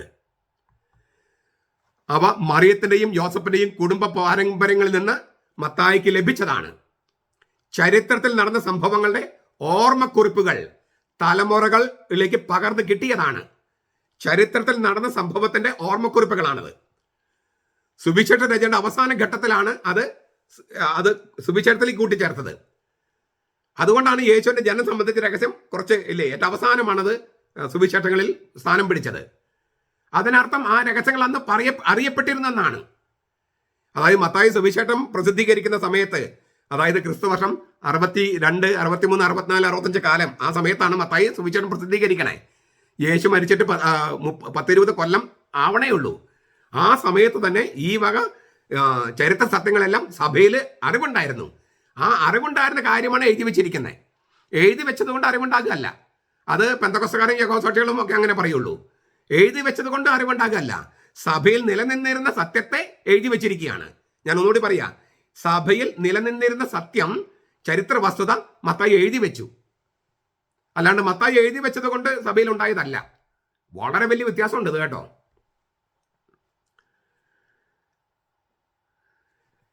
ഈ ദൈവിക രഹസ്യം അധികം പേര് അറിയരുത് എന്ന് മറിയം ആഗ്രഹിച്ചിട്ടുണ്ടാവും. അത് മറിയം മരിക്കുന്നതിന് മുമ്പായിരിക്കും വെളിപ്പെടുത്തിയുണ്ടാവുക. അതൊരു കുടുംബത്തിന്റെ, നമ്മുടെ വീടുകളിൽ ഇതൊരു ഇപ്പോഴും രഹസ്യമല്ലേ, രഹസ്യമായിരിക്കണ്ടേ. നമ്മൾ ആരെങ്കിലും അപ്പനോടോ അമ്മയോടോ ഇന്നലെ നിങ്ങൾ ചെയ്തോ ഒന്ന് ചോദിക്കുവോ? കൂട്ടുകാരന്മാരോട് പോലും ചോദിക്കുവോ? ചിലപ്പോൾ വളരെ തമാശയായിട്ടൊക്കെ പറയുമെങ്കിലും അതൊരു മഹാരഹസ്യ. ആ രഹസ്യത്തിന് മുമ്പിൽ നമ്മൾ ആദരവോടെ മാറി നിൽക്കുകയുള്ളൂ. നമ്മൾ നമ്മുടെ നാട്ടിലും യൂറോപ്പിലും ഒക്കെ ഉണ്ട്. ഒരാൾ മാന്യമായിട്ടല്ല വസ്ത്രം ധരിച്ചെങ്കിൽ ഇവളെന്താണ് ഇതിങ്ങനെ കാട്ടി നടക്കണേന്ന് ചോദിക്കും. എൻ്റെ ശരീരമാണ്, എനിക്ക് തോന്നിയ പോലെ നടക്കുന്നൊക്കെ പറഞ്ഞാൽ അത് നിങ്ങളുടെ വീട്ടിൽ, അങ്ങാടി, ഈ റോഡ് ഞങ്ങളുടെയും കൂടിയാണല്ലോ. അപ്പം ഞങ്ങൾ നോക്കുമ്പോൾ ഞങ്ങൾക്ക് അരോചകമാകുന്ന തരത്തിൽ നിങ്ങൾ ചെയ്യാൻ പാടില്ല എന്നാണ് സമൂഹം പറയുക. സമൂഹത്തിന്റെ പ്രശ്നങ്ങൾ കാണിയിരിക്കാം, എങ്കിലും മറ്റുള്ളവരെ പ്രകോപിപ്പിക്കുന്ന തരത്തിൽ നമുക്ക് ചെയ്യാൻ കഴിയില്ല. ഞാൻ വസ്ത്രമില്ലാണ്ട് നടക്കും, നിങ്ങൾക്ക് എന്താ കുഴപ്പം ചോദിച്ചാൽ, എൻ്റെ ശരീരമെല്ലാം ചോദിച്ചാൽ അതൊക്കെ നിങ്ങൾക്ക് ചെയ്യാം. ഞങ്ങൾ കാണാത്തപ്പോൾ, ഞങ്ങൾ കാണുമ്പോഴാണെങ്കിൽ ഞങ്ങൾക്ക് കൂടി സ്വീകാര്യമായിരിക്കണം. അത് സമുദായം വേണ്ടേ? വ്യക്തിയുടെ സ്വാതന്ത്ര്യം പോലെ തന്നെ പ്രധാനപ്പെട്ടതാണ് സമുദായത്തിനെയും. അതേസമയം ഈ സദാചാര ഗുണ്ടായുസം പാടില്ല താനും. അപ്പം അതിനൊരു ബാലൻസ് ഉണ്ട്. ഞാൻ പറഞ്ഞു വന്നത്, ഈ മറിയത്തിൽ സംഭവിച്ചത് ഒരു മഹാരഹസ്യമാണ്. നമ്മുടെ കുടുംബത്തിൽ നടക്കുന്ന രഹസ്യം പോലത്തെ രഹസ്യം, അതുപോലത്തെ അല്ല, മഹാത്ഭുതമായ രഹസ്യം. പക്ഷെ ആ നമ്മുടെ കുടുംബത്തിൽ നടക്കുന്ന ഒരു കുഞ്ഞുണ്ടാകുന്ന രഹസ്യം പോലും നമ്മൾ പുറത്ത് സംസാരിക്കാറില്ല, ആരും സംസാരിക്കാറില്ല. അത് അങ്ങേയറ്റം ബഹുമാനത്തോടെ നിൽക്കേണ്ട ഒരു സംഗതിയാണ്. ആ ലൈംഗിക വേഷ ഉണ്ടെങ്കിലും മാതാപിതാക്കൾ തമ്മിൽ അത് പുറത്ത് നമ്മൾ പറയില്ല, അത് രഹസ്യമാണ്. അത് ലൈംഗിക വേഷ ഉണ്ടെന്ന് നമുക്ക് അറിയാം, പക്ഷെ അത് നമ്മൾ സംസാരിക്കില്ല. അതിന് മുമ്പിൽ നമ്മൾ ബഹുമാനത്തോടെ നിൽക്കുകയുള്ളൂ. മറിയത്തിൽ സംഭവിച്ചത് മഹാ അത്ഭുതമാണ്, മഹാരഹസ്യമാണ്, മഹാത്ഭുതമാണ്. അത്ഭുതകരമായിട്ട് അവൾ ഗർഭം ധരിച്ചേ. അതിന് മുമ്പിൽ ആദരവോടെ നിൽക്കുക എന്നുള്ളതാണ് ഏറ്റവും മര്യാദ. അവൾ ആദരവോടെ നിൽക്കുക മാത്രമല്ല, ആ ആദരവ് പാലിക്കുകയും ചെയ്തു. മരിക്കുന്നതിനൊക്കെ കുറച്ച് നാളുകൾക്ക് മുമ്പാണ് എന്താ സംഭവിച്ചെന്ന് കൃത്യമായിട്ട് അവൾ വെളിപ്പെടുത്തുന്നത്. അതുകൊണ്ടാണ് ഈ ആദിമസഭയിൽ ഞാൻ പറഞ്ഞല്ലോ, ഈ പാരമ്പര്യങ്ങൾ, അതായത് മത്തായിയുടെയും ലൂക്കായുടെയും സുവിശേഷത്തിൽ കാണുന്ന 2 അധ്യായങ്ങൾ, അത് ഏറ്റവും അവസാനമാണ് സുവിശേഷങ്ങളിലേക്ക് സ്വീകരിക്കപ്പെട്ടത്. കാരണം അത് അവസാന സമയത്താണ്. അത് കുടുംബവൃത്തങ്ങളിലൊക്കെ പറഞ്ഞിരുന്നെങ്കിലും സഭയിൽ അത് ഇങ്ങനെ അറിയാമായിരുന്നെങ്കിലും എഴുതപ്പെട്ടത്, സ്വീകരിക്കപ്പെട്ടത് അവസാന കാലത്താണ്. അതിന് കാരണം ഈ ബഹുമാനമാണ്. അപ്പോൾ വീണ്ടും ചോദ്യം, ദൈവത്തിൻ്റെ ഏകജാതനും ഏക കർത്താവുമായ യേശുക്രിസ്തു ഞാൻ വിശ്വസിക്കുന്നു, അവൻ പരിശുദ്ധാത്മാവിനാൽ കന്യകാമരത്തിൽ പിറന്നു എന്ന് നാം വിശ്വാസ പ്രമാണത്തിൽ ഏറ്റുപറയുന്നത് സത്യമാണോ? അതെ, അത് സത്യമാണ്. അസന്നിഗ്ധമായി നമ്മൾ പറയുന്നു, അത് സത്യമാണ്. ദൈവമായ പരിശുദ്ധാത്മാവും മറിയും തമ്മിൽ ഭൗതികമായ ഒരു സന്ധിക്കലില്ല, ഭൗതികമായ ഒരു സംയോഗമില്ല, ലൈംഗിക വേക്ഷയില്ല. നാം അവിടെ വായിക്കുന്നത് വളരെ ലളിതമായൊരു സംഗതിയാണ്. എന്നിട്ടും എന്താണ് ലളിതമായ സംഗതി? പരിശുദ്ധാത്മാവിനാൽ അവൾ ഗർഭിണിയായി. അത്രയേ ഉള്ളൂ, ഒറ്റ വാചകം കൊണ്ട് കഴിഞ്ഞു. പരിശുദ്ധാത്മാവിനാൽ ഗർഭിണിയായി. അത്രയും ലളിതമായിട്ട് എഴുതിയെങ്കിലും ആ ലാളിത്യം ആ സംഭവത്തിന് അമ്പരപ്പിക്കുന്ന പെരുമ കൊടുക്കുകയാണ്. മറിയത്തിന്റെ അനുസരണമാണ് ദൈവാത്മാവിന് വാതിൽ തുറന്നു കൊടുക്കുന്നത്. ദൈവത്തിന്റെ വചനം, അവന് സർഗാത്മക ചൈതന്യം അവളിൽ യേശുവിനെ സൃഷ്ടിക്കുകയാണ്. അവളുടെ അനുസരണമാകുന്ന വാതിലിലൂടെയാണ് ദൈവം ഇത് ചെയ്യുന്നത്. ഈ വിധം, ഈ തരത്തിൽ യേശു പുതിയ ആദാമാണ്, കളങ്കപ്പെടാത്ത പുതിയ ആരംഭം. ദൈവഹിതത്തിന് മുമ്പിൽ സ്വയം സ്വത്വത്തിന്റെ സമഷ്ടിയിൽ തന്നെ പ്രതിഷ്ഠിച്ച കന്യകയിൽ നിന്ന് കളങ്കപ്പെടാത്ത പുതിയ ആരംഭമുണ്ടാകുന്നു. ഇതെല്ലാം ബെനഡിക്ട് മാർപ്പാപ്പയുടെ വാക്കുകളാണ്. ഞാൻ ഒന്നുകൂടി പറയുകയാണ്, ഞാൻ ഒന്നുകൂടി വായിക്കുകയാണ്. ദൈവമായ പരിശുദ്ധാത്മാവും മറിയും തമ്മിൽ ഭൗതികമായ സന്ധിക്കലോ സംയോഗമോ ലൈംഗിക ഉപേക്ഷയോ ഇല്ല. നാം മത്തായിയുടെ സുവിശേഷത്തിൽ വായിക്കുന്നത് വളരെ ലളിതമായ സംഗതിയാണ്. പരിശുദ്ധാത്മാവിനാൽ മറിയം ഗർഭിണിയായി. എന്നിട്ടും ആ ലാളിത്യം ആ സംഭവത്തിന് അമ്പരപ്പിക്കുന്ന പെരുമ കൊടുക്കുന്നു. മറിയത്തിന്റെ അനുസരണമാണ് ദൈവാത്മാവിന്, പരിശുദ്ധാത്മാവിന് വാതിൽ തുറന്നു കൊടുക്കുന്നത്. ദൈവത്തിന്റെ വചനം, അവന്റെ സർഗാത്മക ചൈതന്യം അവളിൽ ശിശുവിനെ സൃഷ്ടിക്കുന്നു. അവളുടെ അനുസരണമാകുന്ന വാതിലിലൂടെയാണ് ദൈവം ഇത് ചെയ്യുന്നത്. ഈ ഈ ഈ വിധത്തില് യേശു പുതിയ ആദാമാണ്, കളങ്കപ്പെടാത്ത പുതിയ ആരംഭം. ദൈവഹിതത്തിന് മുമ്പിൽ സ്വയം സ്വത്വത്തിന്റെ സമഷ്ടിയിൽ തന്നെ പ്രതിഷ്ഠിച്ച കന്യകയിൽ നിന്ന് കളങ്കപ്പെടാത്ത പുതിയ ആരംഭം, കളങ്കപ്പെടാത്ത പുതിയ മനുഷ്യവംശം ആരംഭിക്കുന്നു. പുതിയ ഒരു സൃഷ്ടി സംഭവിക്കുകയാണ്. അത് മറിയം എന്ന മനുഷ്യ സൃഷ്ടിയുടെ സ്വതന്ത്രമായ സമ്മതത്തോട് ബന്ധപ്പെട്ടിരിക്കുന്നു. മറിയത്തിന്റെ സമ്മതം വേണം.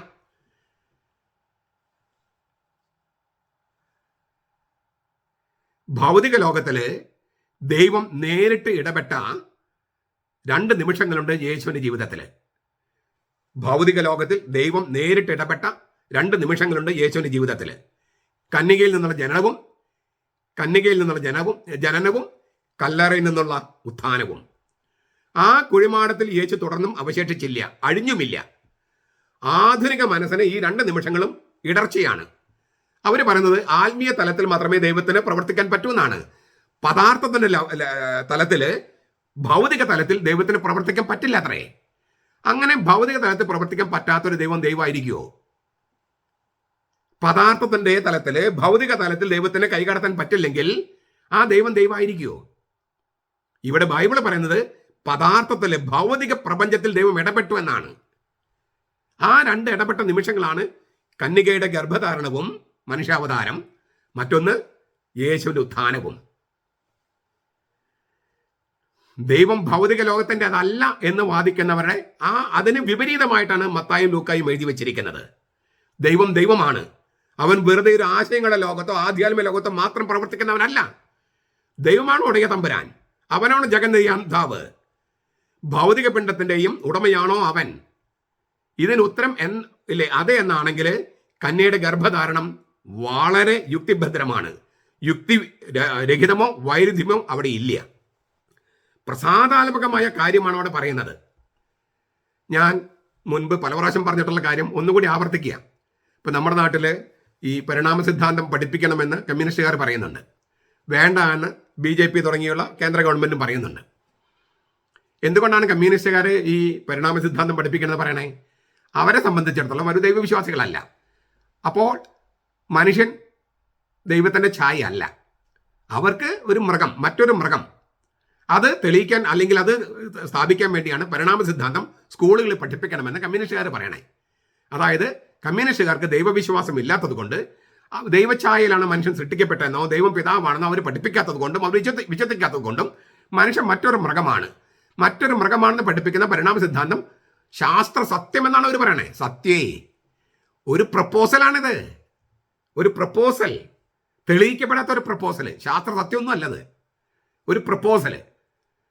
അത് പഠിപ്പിക്കണമെന്ന് വിചാരിക്കണം. ഈ ദൈവവിശ്വാസികൾ അത് നല്ല സിദ്ധാന്തമല്ല, അതുകൊണ്ട് പഠിപ്പിക്കേണ്ട എന്ന് വിശ്വസിക്കുന്നു. ഞാൻ ഇതിൻ്റെ ഈ പഠിപ്പിച്ചാലും പഠിപ്പിച്ചില്ലെങ്കിലും അതിൻ്റെ ഒരു പോസിറ്റീവ് ആസ്പെക്ട് ഞാൻ പറയാം. പഠിപ്പിച്ചെന്ന് വിചാരിക്കുക, നമ്മുടെ കലാലയം പഠിപ്പിച്ചെന്ന് വിചാരിക്കുക, നമുക്ക് അവർ ശാസ്ത്രം എന്ന് പറഞ്ഞിട്ടാണ് പഠിപ്പിക്കണേ. അങ്ങനെയെങ്കിൽ നമുക്ക് കന്യകയുടെ ഗർഭധാരണം പഠിപ്പിക്കാൻ ഇവർ ശാസ്ത്രം എന്ന് പറയുന്ന ആ കാര്യത്തിനകത്ത് ഒരു സൂചനയുണ്ട്. എന്താണ്? പരിണാമ സിദ്ധാന്തം അനുസരിച്ച് ഞാൻ ആ പരിണാമ സിദ്ധാന്തം അംഗീകരിക്കുന്ന ആളല്ല. പക്ഷെ അങ്ങനെ അംഗീകരിക്കുന്ന ഒരുപാട് പേരുണ്ട്. അവർക്ക് വേണ്ടി ഞാൻ പറയാം, ഈ സിദ്ധാന്തം അനുസരിച്ച് ആദ്യത്തെ മനുഷ്യന് മാനുഷിക പിതാവില്ല. ഉണ്ടോ? ചാൾസ് ഡാർവിന്റെ പരിണാമ സിദ്ധാന്തം അനുസരിച്ച് ആദ്യത്തെ മനുഷ്യന് മാനുഷിക പിതാവ് ഉണ്ടോ? ഇല്ല. ഇത് ഒരു ഉദാഹരണം. ഈ ഒരു ഉദാഹരണം അവസാനത്തെ മനുഷ്യനായി യേശുവിന്റെ കാര്യത്തിൽ അപ്ലൈ ചെയ്ത് നോക്കിയാൽ ആദ്യത്തെ മനുഷ്യന് മാനുഷിക പിതാവില്ല. അതാണ് പരിണാമ സിദ്ധാന്തം പറയണേ. ഈ ഒരു ഉദാഹരണം അവസാനത്തേക്ക് അപ്ലൈ ചെയ്യൂ. യേശുവിന് മാനുഷിക പിതാവില്ല. അതിലെന്താണ് അശാസ്ത്രീയമായിട്ടുള്ളത്? പരിണാമ സിദ്ധാന്തം ശാസ്ത്രീയമാണെന്ന് നിങ്ങൾ വിശ്വസിക്കുന്നുണ്ടെങ്കിൽ അതിൽ പറയുന്നത് ആദ്യത്തെ മനുഷ്യന് മാനുഷിക പിതാവില്ലായിരുന്നു എന്നാണ്. ആ ഒരു ഉദാഹരണം ഞാൻ പറഞ്ഞല്ലോ, ശാസ്ത്ര സത്യമൊന്നും അല്ലത്, എന്നാൽ ഉദാഹരണമായിട്ട് നമുക്ക് എടുക്കാമെങ്കിൽ അത് യേശുവിലേക്ക് അപ്ലൈ ചെയ്തേൻ. അവസാനത്തെ മനുഷ്യൻ യേശു മാനുഷിക പിതാവില്ലാതെ ജനിക്കുന്നു.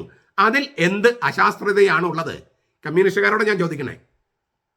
നിങ്ങൾ വിചാരിക്കുന്ന പരിണാമ സിദ്ധാന്തം അനുസരിച്ച് മാനുഷിക പിതാവില്ലാതെ മനുഷ്യൻ ജനിക്കാമെങ്കിൽ എന്തുകൊണ്ട് മാനുഷിക പിതാവില്ലാതെ മാനുഷിക പിതാവില്ലാതെ അവസാനത്തെ മനുഷ്യന് ജനിക്കാൻ പറ്റിയില്ല? കന്യകയിൽ നിന്ന് ജനിക്കാൻ പറ്റില്ല? അതിലെന്ത് അശാസ്ത്രീയതയുള്ളത്? ഒരു അശാസ്ത്രീയതയും ഇല്ല. ദൈവം ഇടപെട്ടു എന്നുള്ളതാണ്. പദാർത്ഥത്തിലും ഭൗതിക ലോകത്തും ദൈവം ഇടപെട്ടു. അവൻ ഉടയ തമ്പുരാനാണ്, അവനത് ചെയ്യാൻ പറ്റും. ആ സംഗതിയാണ് മത്തായി എഴുതി വെച്ചിരിക്കുന്നത്. അല്ലാണ്ട് ഒരു പുരാണോ ഐതിഹ്യമോ ഒന്നുമല്ല. ദൈവം പദാർത്ഥത്തിൽ ഇടപെട്ടു. അവന്റെ സർഗശക്തി കൊണ്ട്, സർഗാത്മക ശക്തി കൊണ്ട്, എന്താ പറയാ, കരുത്തുള്ള വചനം കൊണ്ട്, ഈ പ്രപഞ്ചത്തെ സൃഷ്ടിച്ച കരുത്തുള്ള വചനം കൊണ്ട്, ആ വചനത്തിന് മറിയം വിശ്വാസത്തിന്റെ വാതിൽ തുറന്നു കൊടുത്തപ്പോൾ, അനുസരണത്തിന്റെ വാതിൽ തുറന്നു കൊടുത്തപ്പോൾ, ആ അനുസരണത്തിലൂടെ മറിയത്തിൽ പ്രവർത്തിച്ചു. ലളിതമായ കാര്യം, എന്നാൽ പ്രപഞ്ച സൃഷ്ടിയേക്കാൾ വലിയ അത്ഭുതമാണിത്. പ്രപഞ്ചത്തെ സൃഷ്ടിക്കാൻ ദൈവത്തിന് ആരുടെ അനുവാദം വേണ്ടായിരുന്നു? ഇവിടെ മറിയത്തിന് അനുവാദം വേണമായിരുന്നു. അപ്പോൾ പ്രപഞ്ച സൃഷ്ടിയേക്കാളും വലിയൊരു സംഗതിയാണ് ഇവിടെ സംഭവിച്ചത്. അതാണ് കന്യകയുടെ ഗർഭധാരണം. ചുരുക്കത്തിൽ എല്ലാ ചരാചരങ്ങളെയും ചൂഴ്ന്നു നിൽക്കുന്ന ദൈവത്തിന്റെ സർഗശക്തിയാണ് മത്തായി ഇവിടെ പ്രതിപാദിക്കുന്നത്. ഈ അർത്ഥത്തിൽ, അതായത് കന്യകയിൽ നിന്നുള്ള ജനനവും കല്ലറിൽ നിന്നുള്ള ഉത്ഥാനവും വിശ്വാസത്തിന്റെ മൂലക്കല്ലുകളാണ്. ക്രൈസ്തവ വിശ്വാസത്തിന് മൂലക്കല്ലുകൾ. ഭൗതിക പിണ്ഡത്തിന് മേലും ഭൗതിക ലോകത്തിന് മേലും ദൈവത്തിന് ശക്തിബലങ്ങൾ ഇല്ലെങ്കിൽ അവൻ ദൈവമല്ല. എന്നാൽ നമുക്കറിയാം അവന് ശക്തിയും അധികാരവുമുണ്ട്, ബലമുണ്ട്. പ്രപഞ്ച സൃഷ്ടിയേക്കാൾ ഉയർന്നതായ ഒരു മഹാത്ഭുതമാണ് കന്യകയുടെ ഗർഭധാരണം. പ്രപഞ്ചത്തെ സൃഷ്ടിക്കാൻ ദൈവത്തിന് ആരുടെയും അനുവാദം ആവശ്യമായിരുന്നില്ല. എന്നാൽ മനുഷ്യനാകാൻ ഒരു കന്യകയുടെ അനുവാദം വേണമായിരുന്നു. അങ്ങനെ സർവശക്തനായ ദൈവം കന്യകയുടെ ഗർഭധാരണത്തിലൂടെയും യേശുക്രിസ്തു ഉത്ഥാനത്തിലൂടെയും പുതിയ സൃഷ്ടിയെ നമുക്ക് പരിചയപ്പെടുത്തിയിരിക്കുന്നു. സ്രഷ്ടാവ് എന്ന നിലയിൽ അവൻ രക്ഷകനുമാണ്. അതിനാൽ യേശുക്രിസ്തു കന്യകാമരത്തിൽ നിന്നും ഉരുവായതും അവളിൽ നിന്ന് ജനിച്ചതും നമ്മുടെ വിശ്വാസത്തിന്റെ അടിസ്ഥാന ഘടകമാണ്, പ്രത്യാശയുടെ ഭാവദീപ്തമായ ചിഹ്നവുമാണ്. നസറത്ത് യേശു 3-ാമത്തെ വാള്യം ബെനഡിക്ട് മാർപ്പാപ്പ എഴുതിയത് മലയാളത്തിൽ അവൈലബിൾ ആണ്. നിങ്ങൾക്ക് വായിക്കാം.